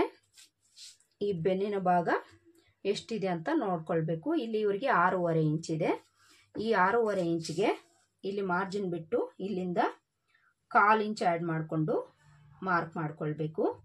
1/4 ಇಂಚು ನೆಕ್ ಮಾರ್ಜಿನ್ಗೋಸ್ಕರ ನಾವು ಎಕ್ಸ್ಟ್ರಾ ತಗೊಳ್ಬೇಕಾಗುತ್ತೆ. ಮಾರ್ಕ್ ಮಾಡಿಕೊಂಡು ಇಲ್ಲೊಂದು ಲೈನ್ ಹಾಕ್ಕೊಳ್ಬೇಕು. ನೆಕ್ ಲೆಂತನ್ನು ಮಾರ್ಕ್ ಮಾಡ್ಕೊಂಡಾಯ್ತಲ್ವಾ. ಈಗ ನೆಕ್ ಲೆಂತ್ ಎಷ್ಟಿದೆ ಅಂತ ನೋಡೋಣ. ನೆಕ್ ಲೆಂತು 9.25 ಇಂಚ್ ಬರ್ತಾ ಇದೆ. 9.25 ಇಂಚು ಅಂದರೆ ತುಂಬ ಜಾಸ್ತಿ ಡೀಪು ಇಲ್ಲ, ತುಂಬ ಕಡಿಮೆ ಡೀಪು ಇಲ್ಲ, ಮೀಡಿಯಮ್ ನೆಕ್ ಲೆಂತ್ ಇದೆ ಇವ್ರಿಗೆ. ಈಗ ನಾವು ಚೆಸ್ಟ್ ಲೂಸನ್ನು ನೋಡಿಕೊಂಡು ನೆಕ್ ಬಿಡ್ತು ಶೋಲ್ಡರ್ ಬಿಡ್ತನ್ನು ಮಾರ್ಕ್ ಮಾಡ್ಕೊಳ್ಬೇಕು. ಚೆಸ್ಟ್ ಲೂಸ್ ಬೇಸ್ ಮೇಲೆ ಹಾಗೇನೆ ನೆಕ್ ಲೆಂತ್ ಬೇಸ್ ಮೇಲೇ ನಾವು ನೆಕ್ ಬಿಡ್ತನ್ನು ತಗೊಳ್ಬೇಕಾಗುತ್ತೆ. ಅದಕ್ಕೋಸ್ಕರ ನಾವು ಮೊದಲಿಗೆ ನಾವಿಲ್ಲಿ ಚೆಸ್ಟ್ ಲೂಸ್ ಎಷ್ಟಿದೆ ಅಂತ ನೋಡ್ಕೊಳ್ಳೋಣ. ಚೆಸ್ಟ್ ಲೂಸನ್ನು ನೋಡ್ಕೊಳ್ಳೋದಕ್ಕೆ ಈ ಥರ ಬ್ಲೌಸನ್ನು ಬ್ಯಾಕ್ ಪಾರ್ಟಿಗೆ ಹಾಕ್ಕೊಳ್ಳಿ. ಈ ಥರ ಹಾಕ್ಕೊಳ್ಳೋವಾಗ ನೀಟಾಗಿ ಹಾಕ್ಕೊಳ್ಬೇಕು. ಎಲ್ಲೂ ಲೂಸ್ ಅನ್ನೋದು ಬಿಡದೆ ನೀಟಾಗಿ ಈ ರೀತಿ ಅಳತೆ ಬ್ಲೌಸನ್ನು ಬ್ಯಾಕ್ ಪಾರ್ಟ್ಗೆ ಹಾಕ್ಕೊಳ್ಳಿ. ಈ ಥರ ಹಾಕ್ಕೊಂಡು ಈ ಕಡೆ ಕಂಕ್ಲಿನ ಕೆಳಭಾಗದಿಂದ ಈ ಕಡೆ ಕಂಕ್ಲಿನ ಕೆಳಭಾಗದವರೆಗೂ ನೋಡ್ಕೊಳ್ಬೇಕು. ನೋಡಿ ಎಷ್ಟು ಬರ್ತಾ ಇದೆ ಇವ್ರಿಗೆ. ಚೆಸ್ಟ್ ಲೂಸು ಬ್ಯಾಕ್ ಪಾರ್ಟಲ್ಲಿ 22.5 ಇಂಚ್ ಇದೆ. ಇಲ್ಲಿ ನೀವು ಬ್ಯಾಕ್ ಪಾರ್ಟಲ್ಲಾದರೂ ತೊಗೊಳ್ಬೋದು, ಫ್ರಂಟ್ ಪಾರ್ಟಲ್ಲಾದರೂ ತೊಗೊಳ್ಬೋದು. ಒಂದು ವೇಳೆ ನೀವು ಹೊಲಿತಾ ಇರೋ ಬ್ಲೌಸು ಡೀಪ್ ನೆಕ್ ಬ್ಲೌಸ್ ಆದರೆ ನೀವು ಫ್ರಂಟ್ ಪಾರ್ಟಲ್ಲಿ ತಗೊಳ್ಳಿ. ನಾರ್ಮಲ್ ಡೀಪ್ ಇದೆ ಅಂದರೆ ನೀವು ಬ್ಯಾಕ್ ಪಾರ್ಟಲ್ಲಿ ಚೆಸ್ಟ್ ಲೂಸನ್ನು ನೋಡ್ಕೊಳ್ಳಿ. ಇದು ನಾರ್ಮಲ್ ನೆಕ್ ಡೀಪ್ ಇರೋದ್ರಿಂದ ನಾನಿಲ್ಲಿ ಬ್ಯಾಕ್ ಪಾರ್ಟಲ್ಲೇ ತಗೊಳ್ತಾ ಇದ್ದೀನಿ. ಡೀಪ್ ನೆಕ್ ಬ್ಲೌಸಲ್ಲಿ ಯಾಕೆ ಫ್ರಂಟ್ ಪಾರ್ಟಲ್ಲಿ ತಗೊಳ್ಬೇಕು ಅಂದರೆ ಡೀಪ್ ನೆಕ್ ಬ್ಲೌಸ್ಗಳಲ್ಲಿ ಬ್ಯಾಕ್ ಪಾರ್ಟಲ್ಲಿ ಒಂದು 1/2 ಇಂಚು ಕಡಿಮೆ ಅನ್ನೋದು ಇಟ್ಟಿರ್ತಾರೆ ಚೆಸ್ಟ್ ಲೂಸು. ಅದಕ್ಕೋಸ್ಕರ ಫ್ರಂಟ್ ಪಾರ್ಟಲ್ಲಿ ತಗೊಳ್ಬೇಕು. ಇಲ್ಲಿ ಇವ್ರಿಗೆ ನಾರ್ಮಲ್ ಡೀಪ್ ಇರೋದ್ರಿಂದ ನಾನು ಬ್ಯಾಕ್ ಪಾರ್ಟಲ್ಲಿ ತಗೊಂಡಿದ್ದೀನಿ. ಬ್ಯಾಕ್ ಪಾರ್ಟಲ್ಲಿ 22.5 ಇಂಚ್ ಇದೆಯಲ್ಲ, ಟೋಟಲ್ ಸುತ್ತಳತೆ ಎಷ್ಟಿದೆ ಅಂತ ನಾವು ನೋಡ್ಕೊಳ್ಬೇಕು. ಬ್ಯಾಕ್ ಪಾರ್ಟಲ್ಲಿ 22.5 ಇಂಚು, ಫ್ರಂಟ್ ಪಾರ್ಟಲ್ಲಿ 22.5 ಇಂಚು, ಟೋಟಲ್ ಆಗಿ 45 ಇಂಚ್ ಬರುತ್ತೆ. 45 ಎದೆ ಸುತ್ತಳತೆಯ ಬ್ಲೌಸ್ ಇದು. ಬ್ಯಾಕ್ ಪಾರ್ಟಲ್ಲಿ ಇಲ್ಲಿ ನಮಗೆ 22.5 ಇಂಚ್ ಬಂತಲ್ವಾ, ಇದರಲ್ಲಿ ಅರ್ಧನ ತಗೊಂಡು ಇಲ್ಲಿ ಮಾರ್ಕ್ ಮಾಡ್ಕೊಳ್ಬೇಕು. ಅರ್ಧ ಎಷ್ಟು ಬರುತ್ತೆ ನೋಡಿಕೊಂಡು ಅಷ್ಟಕ್ಕೆ ನೀವಿಲ್ಲಿ ಮಾರ್ಕ್ ಮಾಡಿಕೊಂಡು ಅಲ್ಲಿಂದ ಮಾರ್ಜಿನ್ಗೋಸ್ಕರ 2 ಇಂಚು ಎಕ್ಸ್ಟ್ರಾ ತಗೊಳ್ಳಿ. ಈಗ ನಾವು ನೆಕ್ ಬಿಡ್ತು ಶೋಲ್ಡರ್ ಬಿಡ್ತನ್ನು ಮಾರ್ಕ್ ಮಾಡ್ಕೊಳ್ಳೋಣ. ಎದೆ ಸುತ್ತಳತೆ ಬಂದು 45 ಇಂಚ್ ಇದೆಯಲ್ಲ, 45 ಎದೆ ಸುತ್ತಳತೆ ಇರುವಂಥವ್ರಿಗೆ ಫುಲ್ ಶೋಲ್ಡರ್ ಮೆಜರ್ಮೆಂಟ್ ಬಂದು ನೀವು 6 ಇಂಚ್ ತಗೊಳ್ಳಿ. 6 ಇಂಚ್ ತಗೊಂಡು ಇದರಲ್ಲಿ ನೀವು ಶೋಲ್ಡರ್ ಬಿಡ್ತು ಎಷ್ಟು ಬೇಕಾಗಿರುತ್ತೋ ನೋಡಿಕೊಂಡು ಉಳಿದಿರೋದನ್ನು ನೆಕ್ ಬಿಡ್ತಿಗೆ ಇಟ್ಕೊಳ್ಬೇಕು. ಇಲ್ಲಿ ಶೋಲ್ಡರ್ ಬಿಡ್ತು ಇವ್ರಿಗೆ ಎಷ್ಟಿದೆ ನೋಡೋಣ. 2.5 ಇಂಚ್ ಇದೆ. ಈ 2.5 ಇಂಚ್ಗೆ ನಾವು 3/4 ಇಂಚ್ ಆ್ಯಡ್ ಮಾಡ್ಕೊಳ್ಬೇಕು. 3/4 ಇಂಚ್ ಆ್ಯಡ್ ಮಾಡಿಕೊಂಡ್ರೆ 3/4 ಇಂಚ್ ಬರುತ್ತೆ. ಇಲ್ಲಿಂದ ನಾವು 3/4 ಇಂಚ್ಗೆ ಮಾರ್ಕ್ ಮಾಡ್ಕೊಳ್ಬೇಕು. 3/4 ಇಂಚ್ಗೆ ಮಾರ್ಕ್ ಮಾಡಿಕೊಂಡು ಉಳಿದಿರೋದನ್ನು ನೆಕ್ ಬಿಡ್ತು ಇಟ್ಕೊಳ್ಬೇಕು. ಉಳಿದಿರೋದು 2.25 ಇಂಚ್ ಉಳಿಯುತ್ತೆ. 2.25 ಇಂಚು ಈ ಅಳತೆಗೆ ನೆಕ್ ಬಿಡ್ತು ಬೇಕಾಗುತ್ತೆ.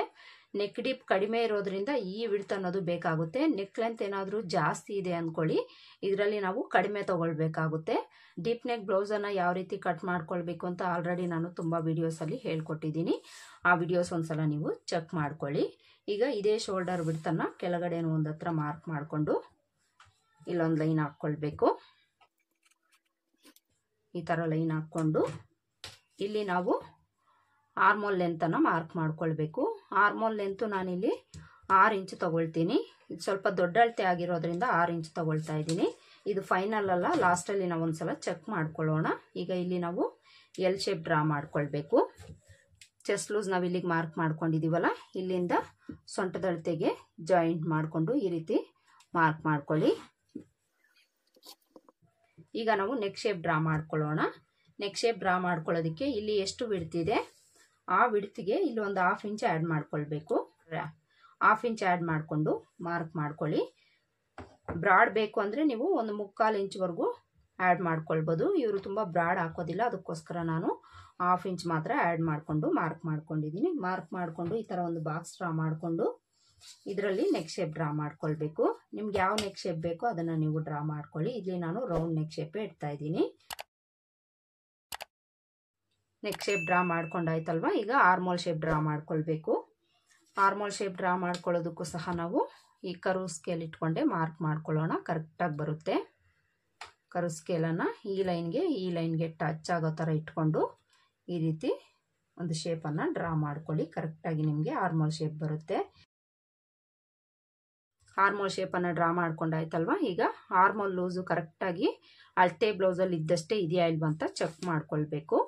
ಇಲ್ಲಿ ಶೋಲ್ಡರ್ ಮಾರ್ಜಿನನ್ನು ಬಿಟ್ಟು ಸ್ಟಿಚ್ ನಮ್ಗೆ ಎಲ್ಲಿಗೆ ಬರುತ್ತೋ ಅಲ್ಲಿಗೆ ಟೇಪ್ನ ಈ ಥರ ಇಟ್ಕೊಂಡು ಚೆಕ್ ಮಾಡ್ಕೊಳ್ಬೇಕು. ನೋಡಿ, ಇಲ್ಲಿ 10 ಇಂಚು ಇವ್ರಿಗೆ ಆರ್ಮೋಲ್ ಲೂಸ್ ಬಂದಿದೆ. ಅಳತೆ ಬ್ಲೌಸಲ್ಲಿ ಎಷ್ಟಿದೆ ಅಂತ ನಾವು ನೋಡೋಣ. ಅಳತೆ ಬ್ಲೌಸನ್ನು ತಗೊಂಡು ಈ ರೀತಿ ಬ್ಯಾಕ್ ಪಾರ್ಟ್ಗೆ ಹಾಕ್ಕೊಳ್ಳಿ. ಬ್ಯಾಕ್ ಪಾರ್ಟ್ಗೆ ಹಾಕ್ಕೊಂಡು ಬ್ಯಾಕ್ ಪಾರ್ಟಲ್ಲಿನೇ ಆರ್ಮೋಲ್ ಲೂಸನ್ನು ಚೆಕ್ ಮಾಡ್ಕೊಳ್ಬೇಕು. ಫ್ರಂಟ್ ಪಾರ್ಟಲ್ಲಿ ಚೆಕ್ ಮಾಡ್ಕೊಳ್ಬಾರ್ದು. ಈ ಶೋಲ್ಡರ್ ಸ್ಟಿಚ್ಚಿಂದ ಟೇಪ್ನ ಈ ಥರ ಇಟ್ಕೊಂಡು ಈ ರೀತಿ ನಾವು ಚೆಕ್ ಮಾಡ್ಕೊಳ್ಬೇಕು. ನೋಡಿ, ಇಲ್ಲಿ ಅಳತೆ ಬ್ಲೌಸಲ್ಲೂ ಸಹ ಕರೆಕ್ಟಾಗಿ ಆರ್ಮೋಲ್ ಲೂಸ್ ಇವರಿಗೆ 10 ಇಂಚ್ ಇದೆ. ಇಲ್ಲಿ ನಮಗೆ ಕರೆಕ್ಟಾಗಿ 10 ಇಂಚ್ ಬರ್ತಾ ಇದೆ. ಅಂದರೆ ಆರ್ಮೋಲ್ ಲೆಂತ್ ಅನ್ನೋದು 6 ಇಂಚು ಕರೆಕ್ಟಾಗಿ ಇವ್ರಿಗೆ ಸರಿ ಹೋಯ್ತು. ಕೆಲವ್ರಿಗೆ ಆರ್ಮೋಲ್ ಲೂಸು ಜಾಸ್ತಿನೂ ಇರ್ಬೋದು, ಕಡಿಮೆನೂ ಇರ್ಬೋದು. ಅದಕ್ಕೋಸ್ಕರ ನೀವು ಒಂದ್ಸಲ ಚೆಕ್ ಮಾಡ್ಕೊಂಡು ಆದಮೇಲೆ ಹೆಚ್ಚು ಕಡಿಮೆ ಬಂದರೆ ಇಲ್ಲಿ ಅಡ್ಜಸ್ಟ್ ಮಾಡಿಕೊಂಡು ಮಾರ್ಕ್ ಮಾಡ್ಕೊಳ್ಬೇಕು. ಈಗ ನಾವು ಬ್ಯಾಕ್ ಡಾಟನ್ನು ಮಾರ್ಕ್ ಮಾಡ್ಕೊಳ್ಬೇಕು. ಬ್ಯಾಕ್ ಡಾಟನ್ನು ಮಾರ್ಕ್ ಮಾಡ್ಕೊಳ್ಳೋದಕ್ಕೆ ಸೊಂಟದ ಅಳತೆವರೆಗೂ ಟೇಪ್ನ ಈ ಥರ ಇಟ್ಕೊಂಡು ಅರ್ಧಕ್ಕೆ ಫೋಲ್ಡ್ ಮಾಡ್ಕೊಳ್ಳಿ. ಅರ್ಧ ಎಲ್ಲಿ ಬರುತ್ತೋ ಅಲ್ಲಿಗೆ ಮಾರ್ಕ್ ಮಾಡಿಕೊಂಡು ಸ್ಟ್ರೈಟಾಗಿ ಒಂದು ಲೈನ್ ಹಾಕ್ಕೊಂಡು ಡಾಟ್ ಲೆಂತು ಒಂದು 5 ಇಂಚ್ ಇಟ್ಕೊಳ್ಳಿ. ಇಲ್ಲಿ ಮಾರ್ಜಿನ್ ಬಿಟ್ಟು ಇಲ್ಲಿಂದ ಮೇಲಕ್ಕೆ ನಾವು ಈ ಲೆಂತನ್ನು ತಗೊಳ್ಬೇಕು. ಲೆಂತ್ ಮಾರ್ಕ್ ಮಾಡಿಕೊಂಡು ವಿಡ್ತು ಈ ಕಡೆ 1/2 ಇಂಚು ಈ ಕಡೆ 1/2 ಇಂಚು ತಗೊಳ್ಳಿ. ಇಲ್ಲೇನು ನಾವು ಎಕ್ಸ್ಟ್ರಾ ತಗೊಂಡಿರ್ತೀವೋ 1 ಇಂಚು ಇದನ್ನು ಡಿವೈಡ್ ಮಾಡಿಕೊಂಡು ಈ ಕಡೆ ಅರ್ಧ ಆ ಕಡೆ ಅರ್ಧಕ್ಕೆ ಮಾರ್ಕ್ ಮಾಡ್ಕೊಳ್ಬೇಕು. ಇದಿಷ್ಟು ಮಾರ್ಕ್ ಮಾಡಿಕೊಂಡು ಈಗ ನಾವು ಈ ನೆಕ್ ಹತ್ರ ನೆಕ್ ಪಾರ್ಟ್ ಕಡೆ ಒಂದು 1/4 ಇಂಚು ಡೌನ್ ಮಾಡ್ಕೊಳ್ಬೇಕು. ಇದು ಲೈನಿಂಗ್ ಬ್ಲೌಸ್ ಆಗಲಿ ಪ್ಲೈನ್ ಬ್ಲೌಸ್ ಆಗಲಿ ಕಂಪಲ್ಸರಿ ಈ ನೆಕ್ ಪಾರ್ಟ್ ಕಡೆ 1/4 ಇಂಚು ನಾವು ಈ ರೀತಿ ಕ್ರಾಸ್ ಆಗಿ ಮಾರ್ಕ್ ಮಾಡಿಕೊಂಡು ಕಟ್ ಮಾಡ್ಕೊಳ್ಬೇಕು. ನೋಡಿ, ಇದಿಷ್ಟು ಬ್ಯಾಕ್ ಪಾರ್ಟ್ನ ಮಾರ್ಕಿಂಗ್ ಆಯಿತು. ಈಗ ಇದನ್ನು ಕಟ್ ಮಾಡ್ಕೊಳ್ಬೇಕು.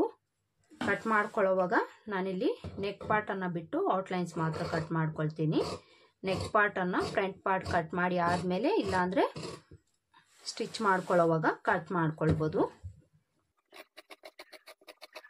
ನೋಡಿ, ಈ ಥರ ಔಟ್ಲೈನ್ಸ್ ಮಾತ್ರ ಕಟ್ ಮಾಡಿಕೊಂಡು ಈಗ ನಾವು ಇಲ್ಲೇನು ಕೆಳಗಡೆ ಫೋಲ್ಡ್ ಮಾಡಿ ಸ್ಟಿಚ್ ಮಾಡ್ಕೊಳ್ಳೋದಕ್ಕೆ ಎಕ್ಸ್ಟ್ರಾ ತೊಗೊಂಡಿರ್ತೀವೋ ಅಲ್ಲಿ ಒಂದು ನ್ಯಾಚ್ ಹಾಕ್ಕೊಳ್ಬೇಕು. ಚೆಸ್ಟ್ ಲೂಸ್ ಹತ್ರ ಒಂದು ನ್ಯಾಚ್ ಹಾಕ್ಕೊಳ್ಬೇಕು. ಹಾಗೆಯೇ ನೆಕ್ ವಿಡ್ತ್ ಹತ್ರ ಒಂದು ನ್ಯಾಚ್ ಹಾಕ್ಕೊಳ್ಬೇಕು. ಇಲ್ಲಿ ನಾವು ಕ್ರಾಸಾಗಿ ಮಾರ್ಕ್ ಮಾಡ್ಕೊಂಡಿದ್ದೀವಲ್ಲ, ಇದನ್ನು ನೆಕ್ ಪಾರ್ಟ್ ಕಟ್ ಮಾಡ್ಕೊಂಡು ಆದಮೇಲೆ ಕಟ್ ಮಾಡ್ಕೊಳ್ಬೇಕು. ಬ್ಯಾಕ್ ಪಾರ್ಟು ಕಟ್ ಮಾಡ್ಕೊಂಡಾಯ್ತಲ್ವ. ಈಗ ಫ್ರಂಟ್ ಪಾರ್ಟ್ ಕಟ್ ಮಾಡ್ಕೊಳ್ಳೋಣ. ನೋಡಿ, ಇಲ್ಲಿ ಫ್ರಂಟ್ ಪಾರ್ಟನ್ನು ಕಟ್ ಮಾಡ್ಕೊಳ್ಳೋದಕ್ಕೆ ಈ ಓಪನ್ ಪಾರ್ಟನ್ನು ನಮ್ಮ ಕಡೆ ಹಾಕ್ಕೊಳ್ಬೇಕು. ಈ ಥರ ಹಾಕ್ಕೊಂಡು ಈ ಕಡೆ ಎಡ್ಜಲ್ಲಿ ಉಕ್ಸ್ಪಟ್ಟಿ ಕಾಜಪಟ್ಟಿಗೋಸ್ಕರ 1/2 ಇಂಚಿಗೆ ಒಂದು ಮಾರ್ಕ್ ಮಾಡ್ಕೊಳ್ಬೇಕು. ಹಾಗೆಯೇ ಶೋಲ್ಡರ್ ಕಡೆ ಸ್ಟ್ರೈಟ್ ಆಗಿರೋ ಥರ ಒಂದು ಲೈನ್ ಹಾಕ್ಕೊಳ್ಬೇಕು. ಈ ಥರ ಹಾಕ್ಕೊಂಡು ಆಲ್ರೆಡಿ ನಾವು ಬ್ಯಾಕ್ ಪಾರ್ಟನ್ನು ಕಟ್ ಮಾಡ್ಕೊಂಡಿದ್ದೀವಲ್ಲ, ಇದನ್ನು ತಗೊಳ್ಬೇಕು. ಇದರಲ್ಲಿ ನಾವು ಒಂದು ಪೀಸ್ ತೊಗೊಂಡ್ರೂ ಸಹ ನಡೆಯುತ್ತೆ, ಪ್ರಾಬ್ಲಮ್ ಏನೂ ಇಲ್ಲ. ಒಂದು ಪೀಸನ್ನು ತಗೊಂಡು ನಾವಿಲ್ಲಿ ಇದ್ರ ಮೇಲೆ ಇಟ್ಕೊಳ್ಬೇಕು. ಇಲ್ಲಿ ಉಕ್ಸ್ಪಟ್ಟಿ ಕಾಜಪಟ್ಟಿ ಮಾರ್ಕಿಂಗ್ ಬಿಟ್ಟು ಶೋಲ್ಡರ್ ಹತ್ರ ಈ ಲೈನ್ ಎಲ್ಲಿರುತ್ತೋ ಅಲ್ಲಿಗೆ ಕರೆಕ್ಟಾಗಿ ಇಟ್ಕೊಳ್ಬೇಕು. ಈ ಥರ ಇಟ್ಕೊಂಡು ಬ್ಯಾಕ್ ಪಾರ್ಟ್ ಯಾವ ಥರ ಇರುತ್ತೆ ಅದೇ ಥರ ಸುತ್ತಲೂ ಮಾರ್ಕ್ ಮಾಡ್ಕೊಳ್ಬೇಕು. ಆರ್ಮೋಲ್ ಶೇಪ್ ಯಾವ ಥರ ಇರುತ್ತೆ ಅದೇ ಥರ ಇಲ್ಲಿ ಮಾರ್ಕ್ ಮಾಡ್ಕೊಳ್ಳಿ. ಹಾಗೆಯೇ ಈ ಸೈಡ್ ಬಿಡ್ತು ಎಷ್ಟಿರುತ್ತೋ ಅಷ್ಟಕ್ಕೆ ಮಾರ್ಕ್ ಮಾಡ್ಕೊಳ್ಳಿ. ಮಾರ್ಕ್ ಮಾಡಿಕೊಂಡು ಇಲ್ಲೇನು ನಾವು ಎಕ್ಸ್ಟ್ರಾ ತಗೊಂಡಿದ್ದೀವೋ ಇದನ್ನು ಈ ರೀತಿ ಫೋಲ್ಡ್ ಮಾಡಿಕೊಂಡು ಅಲ್ಲಿಗೆ ನಾವು ಈ ಲೆಂತನ್ನು ಮಾರ್ಕ್ ಮಾಡ್ಕೊಳ್ಬೇಕು. ಮಾರ್ಕ್ ಮಾಡಿಕೊಂಡು ನೆಕ್ ವಿಡ್ತ್ ಎಲ್ಲಿಗಿರುತ್ತೋ ಅಲ್ಲಿಗೆ ಮಾರ್ಕ್ ಮಾಡ್ಕೊಳ್ಬೇಕು. ಹಾಗೆಯೇ ಚೆಸ್ಟ್ ಲೂಸ್ ಎಲ್ಲಿಗಿರುತ್ತೋ ಅಲ್ಲಿಗೆ ಈ ರೀತಿ ಮಾರ್ಕ್ ಮಾಡಿಕೊಂಡು ಬ್ಯಾಕ್ ಪಾರ್ಟನ್ನು ತೆಗೆದುಬಿಡಬೇಕು.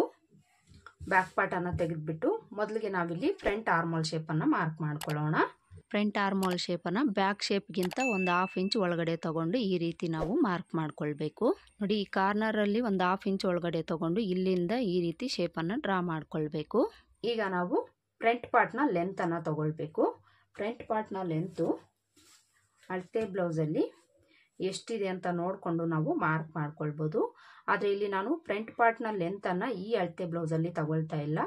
ಯಾಕೆ ಅಂದರೆ ಅಳತೆ ಬ್ಲೌಸಲ್ಲಿ ಕಸ್ಟಮರ್ಗೆ ಈ ಫ್ರಂಟ್ ಪಾರ್ಟ್ನ ಲೆಂತ್ ಕಡಿಮೆ ಇದೆ, ಅಂದರೆ ಈ ಕ್ರಾಸ್ ಬೆಲ್ಟ್ ಏನಿದೆ ಇದು ಚೆಸ್ಟ್ ಮೇಲೆ ಬರ್ತಾ ಇದೆಯಂತೆ. ಅದಕ್ಕೋಸ್ಕರ ನಾನು ಇದರಲ್ಲಿ ಅಳತೆ ತಗೊಳ್ತಾ ಇಲ್ಲ, ನೆಕ್ ಲೆಂತ್ ಮಾತ್ರ ತಗೊಳ್ತೀನಿ. ಇದರಲ್ಲಿ ಅಳತೆ ತಗೊಳ್ದೆ ಫ್ರಂಟ್ ಲೆಂತ್ ಯಾವ ರೀತಿ ತಗೊಳ್ಬೇಕು ಅಂತಲೂ ತೋರಿಸ್ತೀನಿ ನಾನು ನಿಮಗೆ. ನೆಕ್ ಲೆಂತನ್ನು ಶೋಲ್ಡರ್ ಸ್ಟಿಚ್ಚಿಂದ ಈ ಥರ ಟೇಪ್ನ ಇಟ್ಕೊಂಡು ಈ ಕಾರ್ನರ್ ಎಲ್ಲಿರುತ್ತೋ ಅಂದರೆ ಈ ಶೇಪ್ ಬಂದಿರುತ್ತಲ್ಲ ಅಲ್ಲಿಗೆ ಈ ಲೆಂತ್ ಎಷ್ಟಿದೆ ಅಂತ ನೋಡ್ಕೊಳ್ಬೇಕು. 6.5 ಇಂಚು ನೆಕ್ ಲೆಂತ್ ಇದೆ ಇವ್ರಿಗೆ. ಮೊದಲಿಗೆ ನಾವಿಲ್ಲಿ ನೆಕ್ ಲೆಂತ್ ಮಾರ್ಕ್ ಮಾಡ್ಕೊಳ್ಳೋಣ. ನೆಕ್ ಲೆಂತು 6.5 ಇಂಚ್ ಅಲ್ವಾ, ಇದಕ್ಕೆ ನಾವು ಒಂದು 1/4 ಇಂಚ್ ಎಕ್ಸ್ಟ್ರಾ ಆ್ಯಡ್ ಮಾಡ್ಕೊಳ್ಳೋಣ.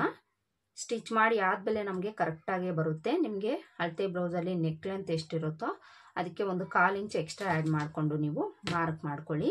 ಕರೆಕ್ಟಾಗಿ ನಿಮಗೆ ಲೆಂತ್ ಸಿಗುತ್ತೆ. ಈ ಥರ ಮಾರ್ಕ್ ಮಾಡಿಕೊಂಡು ಇಲ್ಲೊಂದು ಲೈನ್ ಹಾಕ್ಕೊಳ್ಬೇಕು. ಲೈನ್ ಹಾಕ್ಕೊಂಡು ಇಲ್ಲಿ ಬಿಡ್ತು ಎಷ್ಟಿದೆ ನೋಡಿಕೊಂಡು ಆ ಬಿಡ್ತಿಗೆ ಒಂದು 1/2 ಇಂಚ್ ಆ್ಯಡ್ ಮಾಡಿಕೊಂಡು ಮಾರ್ಕ್ ಮಾಡ್ಕೊಳ್ಬೇಕು. ಮಾರ್ಕ್ ಮಾಡಿಕೊಂಡು ಇಲ್ಲೊಂದು ಬಾಕ್ಸ್ ಡ್ರಾ ಮಾಡಿಕೊಂಡು ನೆಕ್ ಶೇಪನ್ನು ಡ್ರಾ ಮಾಡ್ಕೊಳ್ಬೇಕು. ನೆಕ್ ಶೇಪ್ ಡ್ರಾ ಮಾಡ್ಕೊಳ್ಳೋದಕ್ಕೆ ಕರ್ವ್ ಸ್ಕೇಲ್ ಯೂಸ್ ಮಾಡಿಕೊಂಡು ಮಾರ್ಕ್ ಮಾಡ್ಕೊಳ್ಳಿ. ಈಗ ನಾವು ಫ್ರಂಟ್ ಲೆಂತನ್ನು ಮಾರ್ಕ್ ಮಾಡ್ಕೊಳ್ಬೇಕು. ಈ ಫ್ರಂಟ್ ಲೆಂತನ್ನು ಮಾರ್ಕ್ ಮಾಡ್ಕೊಳ್ಳೋದಕ್ಕೆ ನಾವು ಬ್ಯಾಕ್ ಪಾರ್ಟ್ನ ಲೆಂತಲ್ಲಿ 1.5 ಇಂಚು ಕಡಿಮೆ ತಗೊಳ್ಬೇಕು. ನೋಡಿ, ಇಲ್ಲಿ ನಮಗೆ ಬ್ಯಾಕ್ ಪಾರ್ಟ್ನ ಲೆಂತ್ ಇದೆಯಲ್ಲ, ಇಲ್ಲಿಂದ ನಾವು 1.5 ಇಂಚಷ್ಟು ಮೇಲಕ್ಕೆ ಮಾರ್ಕ್ ಮಾಡ್ಕೊಳ್ಬೇಕು. 40ರ ಮೇಲೆ ಎದೆ ಸುತ್ತಳ್ತಿರೋಂಥವ್ರಿಗೆ ನೀವು 1.5 ಇಂಚ್ಗೆ ಮಾರ್ಕ್ ಮಾಡ್ಕೊಳ್ಳಿ. 40ರ ಕೆಳಗಡೆ ಎದೆ ಸುತ್ತಳ್ತಿರೋಂಥವ್ರಿಗೆ 2 ಇಂಚು ಮೇಲಕ್ಕೆ ನೀವು ಮಾರ್ಕ್ ಮಾಡ್ಕೊಳ್ಬೇಕು. ಮಾರ್ಕ್ ಮಾಡಿಕೊಂಡು ಇಲ್ಲಿ ಸ್ಟ್ರೈಟಾಗಿ ಒಂದು ಲೈನ್ ಹಾಕ್ಕೊಳ್ಬೇಕು. ಒಂದು ವೇಳೆ ಅಳತೆ ಬ್ಲೌಸಲ್ಲಿ ನಿಮಗೆ ಕರೆಕ್ಟ್ ಫಿಟ್ಟಿಂಗ್ ಇದೆ ಅಂದರೆ ಅಳತೆ ಬ್ಲೌಸಲ್ಲಿ ಲೆಂತ್ ಎಷ್ಟಿದೆ ನೋಡಿಕೊಂಡು ಅದಕ್ಕೆ ನೀವು 1 ಇಂಚ್ ಎಕ್ಸ್ಟ್ರಾ ಆ್ಯಡ್ ಮಾಡಿಕೊಂಡು ಇಲ್ಲಿ ಮಾರ್ಕ್ ಮಾಡ್ಕೊಳ್ಳಿ. ಫ್ರಂಟ್ ಲೆಂತು ಸಹ ನಾವು ಮಾರ್ಕ್ ಮಾಡ್ಕೊಂಡಾಯಿತು. ಈಗ ನಾವು ಉಕ್ಸ್ಪಟ್ಟಿ ಕಾಜಪಟ್ಟಿ ಲೆಂತ್ ಮಾರ್ಕ್ ಮಾಡ್ಕೊಳ್ಬೇಕು. ಉಕ್ಸ್ಪಟ್ಟಿ ಕಾಜಪಟ್ಟಿ ಲೆಂತು ಅಳತೆ ಬ್ಲೌಸಲ್ಲಿ ಎಷ್ಟಿದೆ ಅಷ್ಟೇ ಬೇಕಂತೆ ಅವ್ರಿಗೆ. ಇಲ್ಲಿ ಎಷ್ಟಿದೆ ಅಂತ ನೋಡ್ಕೊಳ್ಬೇಕು. ಕ್ರಾಸ್ ಬೆಲ್ಟನ್ನು ಬಿಟ್ಟು ಈ ಲೆಂತ್ ನೋಡ್ಕೊಳ್ಬೇಕು. 4.25 ಇಂಚಿದೆ. ಇಲ್ಲಿ ಒಂದು 1/4 ಇಂಚ್ ಬಿಟ್ಟು ಇಲ್ಲಿಂದ 4.25 ಇಂಚ್ಗೆ ಮಾರ್ಕ್ ಮಾಡಿಕೊಂಡು ಇಲ್ಲಿಂದ 1 ಇಂಚು ಕೆಳಗಡೆಗೆ ಮಾರ್ಕ್ ಮಾಡ್ಕೊಳ್ಬೇಕು. 1 ಇಂಚ್ ಯಾಕೆ ಅಂದರೆ ಇಲ್ಲಿ ಡಾಟನ ಹಿಡಿತೀವಿ, ಕ್ರಾಸ್ ಬೆಲ್ಟ್ ಅಟ್ಯಾಚ್ ಮಾಡ್ತೀವಿ, ಅದಕ್ಕೋಸ್ಕರ 1 ಇಂಚು ಎಕ್ಸ್ಟ್ರಾ ತಗೊಂಡು ಮಾರ್ಕ್ ಮಾಡ್ಕೊಳ್ಬೇಕು. ಈಗ ನಾವು ಇಲ್ಲಿ ಉಕ್ಸ್ಪಟ್ಟಿ ಕಾಜಪಟ್ಟಿ ಮಾರ್ಕಿಂಗ್ ಬಿಟ್ಟು ಇಲ್ಲಿಂದ 2.5 ಇಂಚ್ಗೆ ಮಾರ್ಕ್ ಮಾಡ್ಕೊಳ್ಬೇಕು. ಈ ವಿಡ್ತ್ ಅನ್ನೋದು ಯಾವುದೇ ಸೈಜ್ಗಾದರೂ 2.5 ಇಂಚೆ ತಗೊಳ್ಳಿ. ಈಗ ಇಲ್ಲಿಂದ ಇಲ್ಲಿಗೆ ಜಾಯಿಂಟ್ ಮಾಡ್ಕೊಳ್ಬೇಕು. ಇದಿಷ್ಟು ಮಾರ್ಕ್ ಮಾಡಿಕೊಂಡು ಈಗ ಫ್ರಂಟ್ ಪಾರ್ಟಲ್ಲಿ ಡಾಟ್ಸನ್ನು ಮಾರ್ಕ್ ಮಾಡ್ಕೊಳ್ಬೇಕು. ಈ ಡಾಟ್ಸಲ್ಲಿ ಫ್ರಂಟ್ ಪಾರ್ಟಲ್ಲಿ ಮೇನ್ ಡಾಟ್ ನಮಗೆ ತುಂಬಾ ಇಂಪಾರ್ಟೆಂಟು. ಇದನ್ನು ಕರೆಕ್ಟಾಗಿ ನಾವು ಮಾರ್ಕ್ ಮಾಡ್ಕೊಂಡಾಗಲೇ ಫ್ರಂಟ್ ಪಾರ್ಟಲ್ಲಿ ಕಪ್ಸ್ ಹತ್ರ ನಮಗೆ ಫಿಟ್ಟಿಂಗ್ ಕರೆಕ್ಟಾಗಿ ಬರುತ್ತೆ, ಇಲ್ಲಾಂದರೆ ಹೆಚ್ಚು ಕಡಿಮೆ ಅನ್ನೋದು ಆಗುತ್ತೆ. ಇದನ್ನು ನಾವು ಚೆಸ್ಟ್ ಲೂಸ್ ಬೇಸ್ ಮೇಲೆ ತಗೊಳ್ಬೇಕು. 45 ಎದೆ ಸುತ್ತಳ್ತಾ ಇರೋವಂಥವ್ರಿಗೆ ನಾವು ಮಿನಿಮಮ್ಮು ಡಾಟ್ ಬಿಡ್ತು 3 ಇಂಚು ತಗೊಳ್ಬೇಕು. ಆಗಲೇ ಫ್ರಂಟ್ ಫಿಟ್ಟಿಂಗ್ ಅನ್ನೋದು ಕರೆಕ್ಟಾಗಿ ಬರುತ್ತೆ, ಇಲ್ಲಾಂದರೆ ಚೆಸ್ಟ್ ಭಾಗ ಅನ್ನೋದು ಟೈಟ್ ಆಗಿಬಿಡುತ್ತೆ. 40ರ ಮೇಲೆ ಎದೆ ಸುತ್ತಳ್ತಾ ಇರೋವಂಥವ್ರಿಗೆ ಚೆಸ್ಟ್ ಭಾಗ ಅನ್ನೋದು ಜಾಸ್ತಿ ಇರುತ್ತೆ, ಅದಕ್ಕೋಸ್ಕರ ಮಿನಿಮಮ್ ನೀವು 3 ಇಂಚ್ ತಗೊಳ್ಬೇಕು. ಇನ್ನೂ ಹೆವಿ ಚೆಸ್ಟ್ ಇದೆ ಅಂದರೆ 3 ಇಂಚ್ಗಿಂತ ಜಾಸ್ತಿನೇ ತಗೊಳ್ಬೇಕಾಗುತ್ತೆ. ಒಂದು ವೇಳೆ ಕೆಲವ್ರಿಗೆ ಕಡಿಮೆ ಇದೆ ಅಂದ್ಕೊಳ್ಳಿ, ಅಂಥವ್ರಿಗೆ ನೀವು 2.25 ಇಂಚ್ ತಗೊಳ್ಳಿ. ಇಲ್ಲಿ ಇವ್ರಿಗೆ 3 ಇಂಚ್ ಬೇಕಾಗುತ್ತೆ. ನಾನಿಲ್ಲಿ 3 ಇಂಚಿಗೆ ಮಾರ್ಕ್ ಮಾಡ್ಕೊಂಡಿದ್ದೀನಿ. ಮಾರ್ಕ್ ಮಾಡಿಕೊಂಡು ಇದರಲ್ಲಿ ಅರ್ಧಕ್ಕೊಂದು ಮಾರ್ಕ್ ಮಾಡ್ಕೊಳ್ಬೇಕು. ಅರ್ಧಕ್ಕೆ ಮಾರ್ಕ್ ಮಾಡಿಕೊಂಡು ಈ ವಿಡ್ತ್ ಎಷ್ಟಿದೆ ನೋಡಿಕೊಂಡು ಅದೇ ವಿಡ್ತು ಮೇಲೇನೋ ಒಂದು ಹತ್ರ ಮಾರ್ಕ್ ಮಾಡ್ಕೊಳ್ಬೇಕು. ಮಾರ್ಕ್ ಮಾಡಿಕೊಂಡು ಇಲ್ಲಿ ನಾವು ಡಾಟ್ ಲೆಂತ್ ಅನ್ನ ಮಾರ್ಕ್ ಮಾಡ್ಕೊಳ್ಬೇಕು. ಡಾಟ್ ಲೆಂತ್ ಒಂದು 2.5 ಇಂದ 2.25 ಇಂಚ್ ತಗೊಳ್ಳಿ. 2.5 ಇಂದ 2.25 ಇಂಚ್ ತಗೊಂಡು ಈ ರೀತಿ ಜಾಯಿಂಟ್ ಮಾಡ್ಕೊಳ್ಳಿ. ಮೈನ್ ಡಾಟ್ ವಿಡ್ತ್ ಮಾರ್ಕ್ ಮಾಡಿಕೊಂಡು ಈ ಸೈಡಲ್ಲಿ 1.5 ಇಂದ 1 ಇಂಚು ವಿಡ್ತ್ ತಗೊಂಡು ಒಂದು ಮಾರ್ಕ್ ಮಾಡಿಕೊಂಡು ಇಲ್ಲಿಂದ ಅಂದರೆ ಈ ಡಾಟ್ ಹತ್ರಿಂದ ಜಾಯಿಂಟ್ ಮಾಡಿಕೊಂಡು ಒಂದು ಶೇಪನ್ನು ಡ್ರಾ ಮಾಡ್ಕೊಳ್ಬೇಕು. ನೋಡಿ ಈ ಥರ ಮಾರ್ಕ್ ಮಾಡಿಕೊಂಡು ನಾವು ಸೊಂಟದ ಅಳತೆನ ಮಾರ್ಕ್ ಮಾಡ್ಕೊಳ್ಬೇಕು. ಸೊಂಟದ ಅಳತೆ ಬ್ಯಾಕ್ ಪಾರ್ಟಲ್ಲಿ ನಾವು ಎಷ್ಟಿಟ್ಟಿದ್ದೀವೋ ಅಷ್ಟು ಫ್ರಂಟ್ ಪಾರ್ಟಲ್ಲೂ ತಗೊಳ್ಬೇಕು. ಮೊದಲಿಗೆ ಈ ವಿಡ್ತ್ ನೋಡ್ಕೊಳ್ಳಿ. ಈ ವಿಡ್ತ್ ಎಷ್ಟಿದೆ ನೋಡಿಕೊಂಡು ಈ ವಿಡ್ತ್ ಬಿಟ್ಟು ಡಾಟ್ ವಿಡ್ತ್ ಬಿಟ್ಟು ಇಲ್ಲಿಂದ ನಾವು ಬ್ಯಾಕ್ ಪಾರ್ಟಲ್ಲಿ ಎಷ್ಟಿಟ್ಟಿದ್ದೀವೋ ಅಷ್ಟಕ್ಕೆ ಮಾರ್ಕ್ ಮಾಡ್ಕೊಳ್ಬೇಕು. ಬ್ಯಾಕ್ ಪಾರ್ಟಲ್ಲಿ 8.25 ಇಂಚ್ ಇಟ್ಟಿದ್ದೀವಿ. 8.25 ಇಂಚ್ಗೆ ಮಾರ್ಕ್ ಮಾಡಿಕೊಂಡು ಅಲ್ಲಿಂದ ಮಾರ್ಜಿನ್ಗೋಸ್ಕರ 2 ಇಂಚ್ ಎಕ್ಸ್ಟ್ರಾ ತಗೊಂಡು ಚೆಸ್ಟ್ ಲೂಸ್ಗೆ ಜಾಯಿಂಟ್ ಮಾಡ್ಕೊಳ್ಬೇಕು. ಈಗ ಉಕ್ಸ್ಪಟ್ಟಿ ಕಡೆ ಡಾಟು ಆರ್ಮೋಲ್ ಡಾಟನ್ನು ಮಾರ್ಕ್ ಮಾಡ್ಕೊಳ್ಬೇಕು.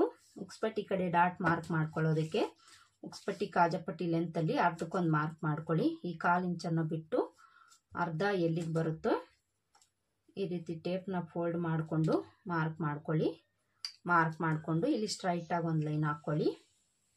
ಈ ಥರ ಲೈನ್ ಹಾಕ್ಕೊಂಡು ಡಾಟ್ ಲೆಂತು ಒಂದು 2.5 ಇಂದ 2.25 ಇಂಚ್ಗೆ ಮಾರ್ಕ್ ಮಾಡ್ಕೊಳ್ಳಿ. ಡಾಟ್ ವಿಡ್ತು ಈ ಕಡೆ 1/4 ಇಂಚ್ ತಗೊಳ್ಬೇಕು, ಹಾಗೇನೆ ಈ ಕಡೆ 1/4 ಇಂಚ್ ತಗೊಳ್ಬೇಕು. ಇಲ್ಲಿ ನಾವು 1/2 ಇಂಚ್ ಮಾತ್ರ ಡಾಟನ್ನು ಹಿಡಿತೀವಿ, ಅದಕ್ಕೋಸ್ಕರ ಈ 1/2 ಇಂಚನ್ನು ಡಿವೈಡ್ ಮಾಡಿಕೊಂಡು ಈ ಕಡೆ 1/4 ಇಂಚ್ಗೆ ಈ ಕಡೆ 1/4 ಇಂಚ್ಗೆ ಮಾರ್ಕ್ ಮಾಡ್ಕೊಳ್ಬೇಕು. ಇನ್ನು ಆರ್ಮೋಲ್ ಡಾಟನ್ನು ಮಾರ್ಕ್ ಮಾಡ್ಕೊಳ್ಳೋದಕ್ಕೆ ಈ ಡಾಟ್ ನೇರಕ್ಕೆ ಈ ರೀತಿ ಸ್ಕೇಲ್ನಾಗಲಿ ಟೇಪ್ನಾಗಲಿ ಇಟ್ಕೊಂಡು ಸ್ಟ್ರೈಟಾಗಿ ಒಂದು ಲೈನ್ ಹಾಕ್ಕೊಳ್ಳಿ. ಈ ಥರ ಲೈನ್ ಹಾಕ್ಕೊಂಡು ಈ ಡಾಟ್ನ ಲೆಂತನ್ನು ನಾವು ಇವೆರಡರ ಮಧ್ಯೆ ಗ್ಯಾಪ್ ಇರೋದನ್ನು ನೋಡಿಕೊಂಡು ಅದೇ ಗ್ಯಾಪು ಇವೆರಡರ ಮಧ್ಯೆ ಇಟ್ಕೊಳ್ಳಿ. ಈ ಲೆಂತ್ ಸಿಗುತ್ತೆ. ಇನ್ನು ಡಾಟ್ ವಿಡ್ತು ಈ ಕಡೆ ಒಂದು 1/4 ಇಂಚು ಈ ಕಡೆ 1/4 ಇಂಚು ತಗೊಳ್ಬೇಕು. ನೋಡಿ ಇಲ್ಲಿ ನಾನು 3 ಡಾಟನ್ನು ಮಾರ್ಕ್ ಮಾಡ್ಕೊಂಡಾಯ್ತು. ಯಾವುದೇ ಸೈಜ್ಗಾದರೂ ನೀವು ಈ 3 ಡಾಟನ್ನು ಹಿಡೀರಿ, ಫ್ರಂಟ್ ಪಾರ್ಟಲ್ಲಿ ಫಿಟ್ಟಿಂಗ್ ಕರೆಕ್ಟಾಗಿ ಬರುತ್ತೆ. ಕೆಲವರೆಲ್ಲ ಕೇಳ್ತೀರಾ 4ನೇ ಡಾಟ್ ಹಿಡಿಯೋದಿಲ್ವಾ ಅಂತ ಹೇಳ್ಬಿಟ್ಟು. 4ನೇ ಡಾಟ್ ಅನ್ನೋದು ನಮಗೆ ಆಪ್ಷನಲ್ ಆಗಿರುತ್ತೆ. ಇದನ್ನು ಹಾಕ್ಕೊಳ್ಬೋದು, ಹಾಕ್ಕೊಳ್ದೇ ಇದ್ರೂ ಸಹ ನಡೆಯುತ್ತೆ. ದೊಡ್ಡ ಡಿಫ್ರೆನ್ಸ್ ಏನು ನಮಗೆ ಬರೋದಿಲ್ಲ. ಮೇಯ್ನ್ ಆಗಿ ನಾವು ಫ್ರಂಟ್ ಪಾರ್ಟಲ್ಲಿ ಈ 3 ಡಾಟನ್ನು ಹಿಡಿಬೇಕು ಅಷ್ಟೇನೆ. ಫ್ರಂಟ್ ಪಾರ್ಟಲ್ಲಿ ಇದಿಷ್ಟು ಮಾರ್ಕ್ ಮಾಡ್ಕೊಂಡಾಯ್ತಲ್ವಾ, ಇದಿಷ್ಟು ಮಾರ್ಕ್ ಮಾಡಿಕೊಂಡು ಈಗ ಇದನ್ನು ನಾವು ಕಟ್ ಮಾಡ್ಕೊಳ್ಬೇಕು. ಕಟ್ ಮಾಡಿಕೊಂಡು ಕ್ರಾಸ್ ಬೆಲ್ಟನ್ನು ಮಾರ್ಕ್ ಮಾಡಿ ಕಟ್ ಮಾಡ್ಕೊಳ್ಬೇಕು. ಇಲ್ಲಿ ನಾನು front part back part base ಮೇಲೆ ಕ್ರಾಸ್ ಬೆಲ್ಟು ಸಹ ಕಟ್ ಮಾಡ್ತಾ ಇದ್ದೀನಿ. ಯಾಕೆ ಅಂದರೆ ಫ್ರಂಟ್ ಪಾರ್ಟ್ನ ಲೆಂತನ್ನು ನಾನು ಅಳತೆ ಬ್ಲೌಸಿಂದ ತಗೊಂಡು ಮಾರ್ಕ್ ಮಾಡ್ಕೊಂಡಿಲ್ಲ, ಅದಕ್ಕೋಸ್ಕರ ನಾನು front part back part base ಮೇಲೆ ಕ್ರಾಸ್ ಬೆಲ್ಟನ್ನು ಮಾರ್ಕ್ ಮಾಡಿ ಕಟ್ ಮಾಡ್ಕೊಳ್ತೀನಿ. ಒಂದು ವೇಳೆ ನೀವೇನಾದರೂ ಅಳತೆ ಬ್ಲೌಸಿಂದ ಅಳತೆ ತೊಗೊಳ್ತಾ ಇದ್ದೀರಿ ಅಂದರೆ ಅಳತೆ ಬ್ಲೌಸಲ್ಲಿ ನಿಮಗೆ ಕ್ರಾಸ್ ಬೆಲ್ಟ್ ವಿಡ್ತು ಲೆಂತ್ ಎಷ್ಟಿರುತ್ತೋ ನೋಡಿಕೊಂಡು ನೀವು ಮಾರ್ಕ್ ಮಾಡಿ ಕಟ್ ಮಾಡ್ಕೊಳ್ಬೋದು. ಇಲ್ಲಿ ನಾನು ಮೊದಲಿಗೆ ಈ ಫ್ರಂಟ್ ಪಾರ್ಟನ್ನು ಕಟ್ ಮಾಡ್ಕೊಂಡಾದಮೇಲೆ front part back part base ಮೇಲೆ ಯಾವ ರೀತಿ ಕಟ್ ಮಾಡ್ಕೊಳ್ಬೇಕು ಅಂತ ತೋರಿಸ್ತೀನಿ. ನೋಡಿ ಇಲ್ಲಿ ಫ್ರಂಟ್ ಪಾರ್ಟನ್ನು ನಾನು ಈ ಥರ ಕಟ್ ಮಾಡ್ಕೊಂಡಿದ್ದೀನಿ. ಈ ಥರ ಕಟ್ ಮಾಡಿಕೊಂಡು ಡಾಟ್ಸ್ ನಾವೆಲ್ಲೆಲ್ಲಿ ಮಾರ್ಕ್ ಮಾಡ್ಕೊಂಡಿರ್ತೀವೋ ಅಲ್ಲೆಲ್ಲ ನಾಚ್ ಹಾಕ್ಕೊಳ್ಬೇಕು. ಈ ಥರ ನಾಚ್ ಹಾಕ್ಕೊಂಡು ಫ್ರಂಟ್ ಪಾರ್ಟಲ್ಲೂ ಸಹ ಈ ನೆಕ್ ಪಾರ್ಟ್ ಕಡೆ 1/4 ಇಂಚು ಈ ರೀತಿ ಡೌನ್ ಮಾಡಿಕೊಂಡು ಕಟ್ ಮಾಡ್ಕೊಳ್ಬೇಕು. ಹಾಗೇನೆ ಫ್ರಂಟ್ ಪಾರ್ಟಲ್ಲಿ ಉಕ್ಸ್ಪಟ್ಟಿ ಕಾಜಾಪಟ್ಟಿ ಹತ್ರ ಒಂದು 1/4 ಇಂಚು ನೆಕ್ ಪಾರ್ಟ್ ಕಡೆ ಈ ರೀತಿ ಕ್ರಾಸ್ ಆಗಿ ಮಾರ್ಕ್ ಮಾಡ್ಕೊಳ್ಳಿ. ಈ ಕಡೆ ಎಲ್ಲ ಮಾರ್ಕ್ ಮಾಡ್ಕೊಳ್ಳೋಕೆ ಹೋಗ್ಬೇಡಿ, ಇಲ್ಲಿಂದ ಇಷ್ಟರಲ್ಲೇ ಮಾರ್ಕ್ ಮಾಡಿಕೊಂಡು ಇದನ್ನು ಕಟ್ ಮಾಡಿ ತೆಗಿಬೇಕು. ಇವೆರಡು ಟಿಪ್ಪನ್ನು ನೀವು ಯಾವುದೇ ಬ್ಲೌಸಲ್ಲಾದರೂ ಫಾಲೋ ಮಾಡ್ಕೊಳ್ಳಿ. ಶೋಲ್ಡರ್ ಡ್ರಾಪ್ ಆಗೋ ಪ್ರಾಬ್ಲಮ್ಗಳು ಖಂಡಿತ ನಿಮಗೆ ಬರೋದಿಲ್ಲ. ನಾವು ಫ್ರಂಟ್ ಪಾರ್ಟನ್ನು ಕಟ್ ಮಾಡ್ಕೊಂಡಾಯ್ತಲ್ವಾ, ಈಗ ಇಲ್ಲಿ ನಾವು 2 ಬ್ಲೌಸನ್ನು ಕಟ್ ಮಾಡ್ತಾ ಇರೋದ್ರಿಂದ 2 ಬ್ಲೌಸ್ಗೂ ಈ front part dot length width ಬೇಕಾಗುತ್ತೆ. ಅದಕ್ಕೋಸ್ಕರ ಈ ರೀತಿ ನಾವು ಮಾರ್ಕ್ ಮಾಡ್ಕೊಳ್ಬೇಕು. ಇನ್ನೊಂದು ಸೈಡು ಮಾರ್ಕ್ ಬೀಳೋ ಥರ ಮಾರ್ಕ್ ಮಾಡಿಕೊಂಡು ಇದನ್ನು ಪಕ್ಕಕ್ಕಿಟ್ಟು ಕ್ರಾಸ್ ಬೆಲ್ಟ್ಗೆ ಮಾರ್ಕ್ ಮಾಡಿಕೊಂಡು ಕಟ್ ಮಾಡ್ಕೊಳ್ಳೋಣ. ಕ್ರಾಸ್ ಬೆಲ್ಟನ್ನು ಕಟ್ ಮಾಡ್ಕೊಳ್ಳೋದಕ್ಕೆ ನಾವು ಕ್ರಾಸ್ ಬೆಲ್ಟ್ನ ಲೆಂತನ್ನು ತಗೊಳ್ಬೇಕು. ಇಲ್ಲಿ ಮೊದಲಿಗೆ ಬ್ಯಾಕ್ ಪಾರ್ಟನ್ನು ತಗೊಳ್ಬೇಕು. ಬ್ಯಾಕ್ ಪಾರ್ಟ್ ತಗೊಂಡು ಈ ರೀತಿ ಹಾಕ್ಕೊಂಡು ಫ್ರಂಟ್ ಪಾರ್ಟನ್ನು ಇದ್ರ ಮೇಲೆ ಈ ಥರ ಹಾಕ್ಕೊಳ್ಬೇಕು. ಈ ಆರ್ಮೋಲ್ ಹತ್ರ ಹಾಗೇನೆ ಶೋಲ್ಡರ್ ಹತ್ರ ಕರೆಕ್ಟಾಗಿ ಇಟ್ಕೊಳ್ಬೇಕು. ಈ ಥರ ಕರೆಕ್ಟಾಗಿ ಇಟ್ಕೊಂಡು ಇಲ್ಲಿ ನಾವು ಫ್ರಂಟ್ ಪಾರ್ಟ್ ಎಡ್ಜ್ ಇರುತ್ತಲ್ಲ ಇಲ್ಲಿಂದ 1/2 ಇಂಚ್ ಮೇಲಕ್ಕೆ ಮಾರ್ಕ್ ಮಾಡ್ಕೊಳ್ಬೇಕು. ಹಾಗೆಯೇ ಈ ಕಡೆನೂ ಸಹ ಈ ಎಡ್ಜಿಂದ 1/2 ಇಂಚು ಮೇಲಕ್ಕೆ ಮಾರ್ಕ್ ಮಾಡ್ಕೊಳ್ಬೇಕು. ಈ ಥರ ಮಾರ್ಕ್ ಮಾಡಿಕೊಂಡು ಈ ಬ್ಯಾಕ್ ಪಾರ್ಟಲ್ಲಿ ಇಲ್ಲಿ 1.5 ಇಂಚ್ ಎಕ್ಸ್ಟ್ರಾ ತಗೊಂಡಿದ್ದೀವಲ್ಲ, ಇಲ್ಲಿ ನಾವು 1/2 ಇಂಚು ಕೆಳಗಡೆಗೆ ಮಾರ್ಕ್ ಮಾಡ್ಕೊಳ್ಬೇಕು. ಈ ಕಡೆನೂ 1/2 ಇಂಚ್ ಕೆಳಗಡೆಗೆ ಮಾರ್ಕ್ ಮಾಡಿಕೊಂಡು ಈ ಲೆಂತನ್ನು ನಾವು ತಗೊಳ್ಬೇಕು. ಮುಕ್ಸ್ಪಟ್ಟಿ ಕಡೆ 4.5 ಇಂಚ್ ಲೆಂತ್ ಇದೆ. ಈ ಸೈಡಲ್ಲೂ ಸಹ ನೋಡ್ಕೊಳ್ಬೇಕು. ಇಲ್ಲಿ 4 ಇಂಚ್ ಲೆಂತ್ ಇದೆ. ಇಲ್ಲಿ ನಾವು ಎಕ್ಸ್ಟ್ರಾ ಯಾಕೆ ತಗೊಂಡಿದ್ದೀವಿ ಅಂದರೆ ಮಾರ್ಜಿನ್ಗೋಸ್ಕರ ಬೇಕಾಗುತ್ತೆ. ಅದಕ್ಕೋಸ್ಕರ ನಾವು ಎಕ್ಸ್ಟ್ರಾ ಈ ರೀತಿ ಮೇಲೆ 1/2 ಇಂಚು ಕೆಳಗಡೆ 1/2 ಇಂಚ್ಗೆ ಮಾರ್ಕ್ ಮಾಡಿಕೊಂಡು ಈ ಲೆಂತನ್ನು ತಗೊಳ್ಬೇಕು. ಇವೆರಡೂ ಮೆಜರ್ಮೆಂಟು ನಮಗೆ ಸಾಕಾಗುತ್ತೆ. ಮೊದಲಿಗೆ ನಾವಿಲ್ಲಿ ಮುಕ್ಸ್ಪಟ್ಟಿ ಕಡೆ ಲೆಂತನ್ನು ಮಾರ್ಕ್ ಮಾಡ್ಕೊಳ್ಬೇಕು. 4.5 ಇಂಚ್ ಅಲ್ವಾ, 4.5 ಇಂಚು ಎಲ್ಲಿಗೆ ಬರುತ್ತೆ ಅಲ್ಲಿಗೆ ಮಾರ್ಕ್ ಮಾಡಿಕೊಂಡು ಇಲ್ಲಿ ಸ್ಟ್ರೈಟಾಗಿ ಒಂದು ಲೈನ್ ಹಾಕ್ಕೊಳ್ಬೇಕು.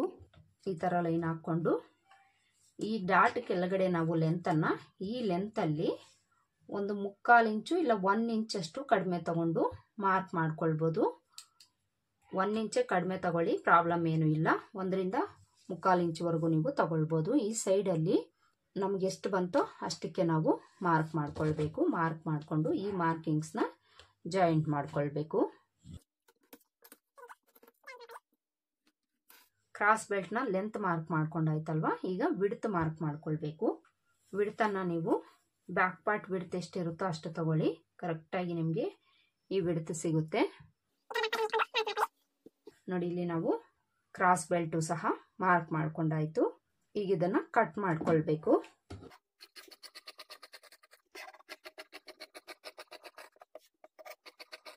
ನೋಡಿ, ಇಲ್ಲಿ ನಾವು ಕ್ರಾಸ್ ಬೆಲ್ಟ್ ಪೀಸು ಸಹ ಕಟ್ ಮಾಡ್ಕೊಂಡಾಯಿತು. ಇನ್ನು ಈ ಉಳಿದಿರೋ ಕ್ಲಾತಲ್ಲಿ ನಾವು ಸ್ಲೀವ್ಸ್ಗೆ ಪೀಸ್ ಜಾಯಿಂಟ್ ಮಾಡ್ಕೊಳ್ಳೋದಕ್ಕೆ ಕಟ್ ಮಾಡ್ಕೊಳ್ಬೇಕು. ಹಾಗೆಯೇ ಇದೇ ಪೀಸಲ್ಲೇ ನಾವು ಪೈಪಿಂಗ್ ಕೊಡೋಂಗಿದ್ರೆ ಕ್ರಾಸ್ ಪೀಸಸನ್ನು ಕಟ್ ಮಾಡ್ಕೊಳ್ಬೇಕು. ಈಗ ಈ ಉಳಿದಿರೋ ಕ್ಲಾತಲ್ಲೇ ನಾವು ಕ್ರಾಸ್ ಪೀಸಸ್ ಯಾವ ರೀತಿ ಕಟ್ ಮಾಡ್ಕೊಳ್ಬೇಕು ಅಂತ ತೋರಿಸ್ತೀನಿ. ಇಲ್ಲಿ ನಾನು ಪೈಪಿಂಗ್ ಕೊಡೋದ್ರಿಂದ ಇದೇ ಕ್ಲಾತಲ್ಲೇ ಕಟ್ ಮಾಡ್ಕೊಳ್ತೀನಿ. ಒಂದು ವೇಳೆ ನೀವೇನಾದರೂ ಎಮ್ಮಿಂಗ್ ಪಟ್ಟಿ ಕೊಡ್ತೀವಿ ಅನ್ನೋಂಗಿದ್ರೆ ಬೇರೆ ಕ್ಲಾತು ಯೂಸ್ ಮಾಡ್ಕೊಳ್ಬೋದು. ಸೇಮ್ ಕಲರಲ್ಲಿ ಎರಡೂ ಫ್ಯಾಬ್ರಿಕನ್ನು ನಾನು ಒಂದ್ರ ಮೇಲೆ ಒಂದು ಹಾಕ್ಕೊಳ್ತೀನಿ. ಈ ಥರ ಹಾಕ್ಕೊಂಡು ಈ ಎಕ್ಸ್ಟ್ರಾಸ್ ಇರೋದನ್ನು ನಾನು ಕಟ್ ಮಾಡಿ ತೆಗೆದುಬಿಡ್ತೀನಿ. ಸ್ಲೀವ್ಸ್ಗೆ ಪೀಸ್ ಜಾಯಿಂಟ್ ಮಾಡ್ಕೊಳ್ಳೋದಕ್ಕೆ ಆಗುತ್ತೆ, ಅದಕ್ಕೋಸ್ಕರ ಇದನ್ನು ನಾನು ಕಟ್ ಮಾಡಿ ಇಟ್ಕೊಳ್ತೀನಿ. ಇನ್ನು ಈ ಕ್ಲಾತ್ ನಮಗೆ ಕ್ರಾಸ್ ಇದೆ ಅಂತ ಯಾವ ರೀತಿ ಗೊತ್ತಾಗುತ್ತೆ ಅಂದರೆ ಫ್ಯಾಬ್ರಿಕನ್ನು ಈ ರೀತಿ ನಾವು ಎಳೆದು ನೋಡಬೇಕು. ಎಳೆದು ನೋಡಿದಾಗ ನಮಗೆ ಎಕ್ಸ್ಪೆಂಡ್ ಆಗ್ತಿಲ್ಲ ಅಂದರೆ ಇದು ಸ್ಟ್ರೈಟ್ ಆಗಿದೆ ಅಂತ ಅರ್ಥ. ಸ್ವಲ್ಪ ಈ ಕ್ಲಾತನ್ನು ಈ ರೀತಿ ಕ್ರಾಸಾಗಿ ಹಾಕ್ಕೊಂಡು ಈ ರೀತಿ ಎಳೆದು ನೋಡಬೇಕು. ನೋಡಿ, ಎಳೆದಾಗ ನಮಗೆ ಎಕ್ಸ್ಪೆಂಡ್ ಆಗ್ತಾ ಇದೆಯಲ್ಲ, ಇದು ನಮಗೆ ಕ್ರಾಸ್ ಇದೆ ಅಂತ ಅರ್ಥ. ಈ ರೀತಿ ಕ್ರಾಸ್ ಆಗಿರೋ ಕಡೆ ನಾವು ಈ ಥರ ಸ್ಟ್ರೈಟಾಗಿ ಒಂದು ಲೈನ್ ಹಾಕ್ಕೊಂಡು ಪೈಪಿಂಗ್ ಕೊಡೋದಕ್ಕೆ 1/4 ಇಂಚು ವಿಡ್ತ್ ಬೇಕಾಗುತ್ತೆ. 1/4 ಇಂಚ್ಗೆ ಈ ರೀತಿ ಮಾರ್ಕ್ ಮಾಡ್ಕೊಳ್ಳಿ. ಎಲ್ಲ ಪೀಸಸ್ಸು ಈಕ್ವಲ್ ಆಗಿರೋ ಥರ ನೋಡಿಕೊಂಡು ನೀವು ಮಾರ್ಕ್ ಮಾಡ್ಕೊಳ್ಬೇಕು. ಈ ಥರ 1/4 ಇಂಚು ವಿಡ್ತ್ ಇರೋ ಥರ ನೋಡಿಕೊಂಡು ಕ್ರಾಸ್ ಪೀಸಸನ್ನು ಕಟ್ ಮಾಡ್ಕೊಳ್ಬೇಕು.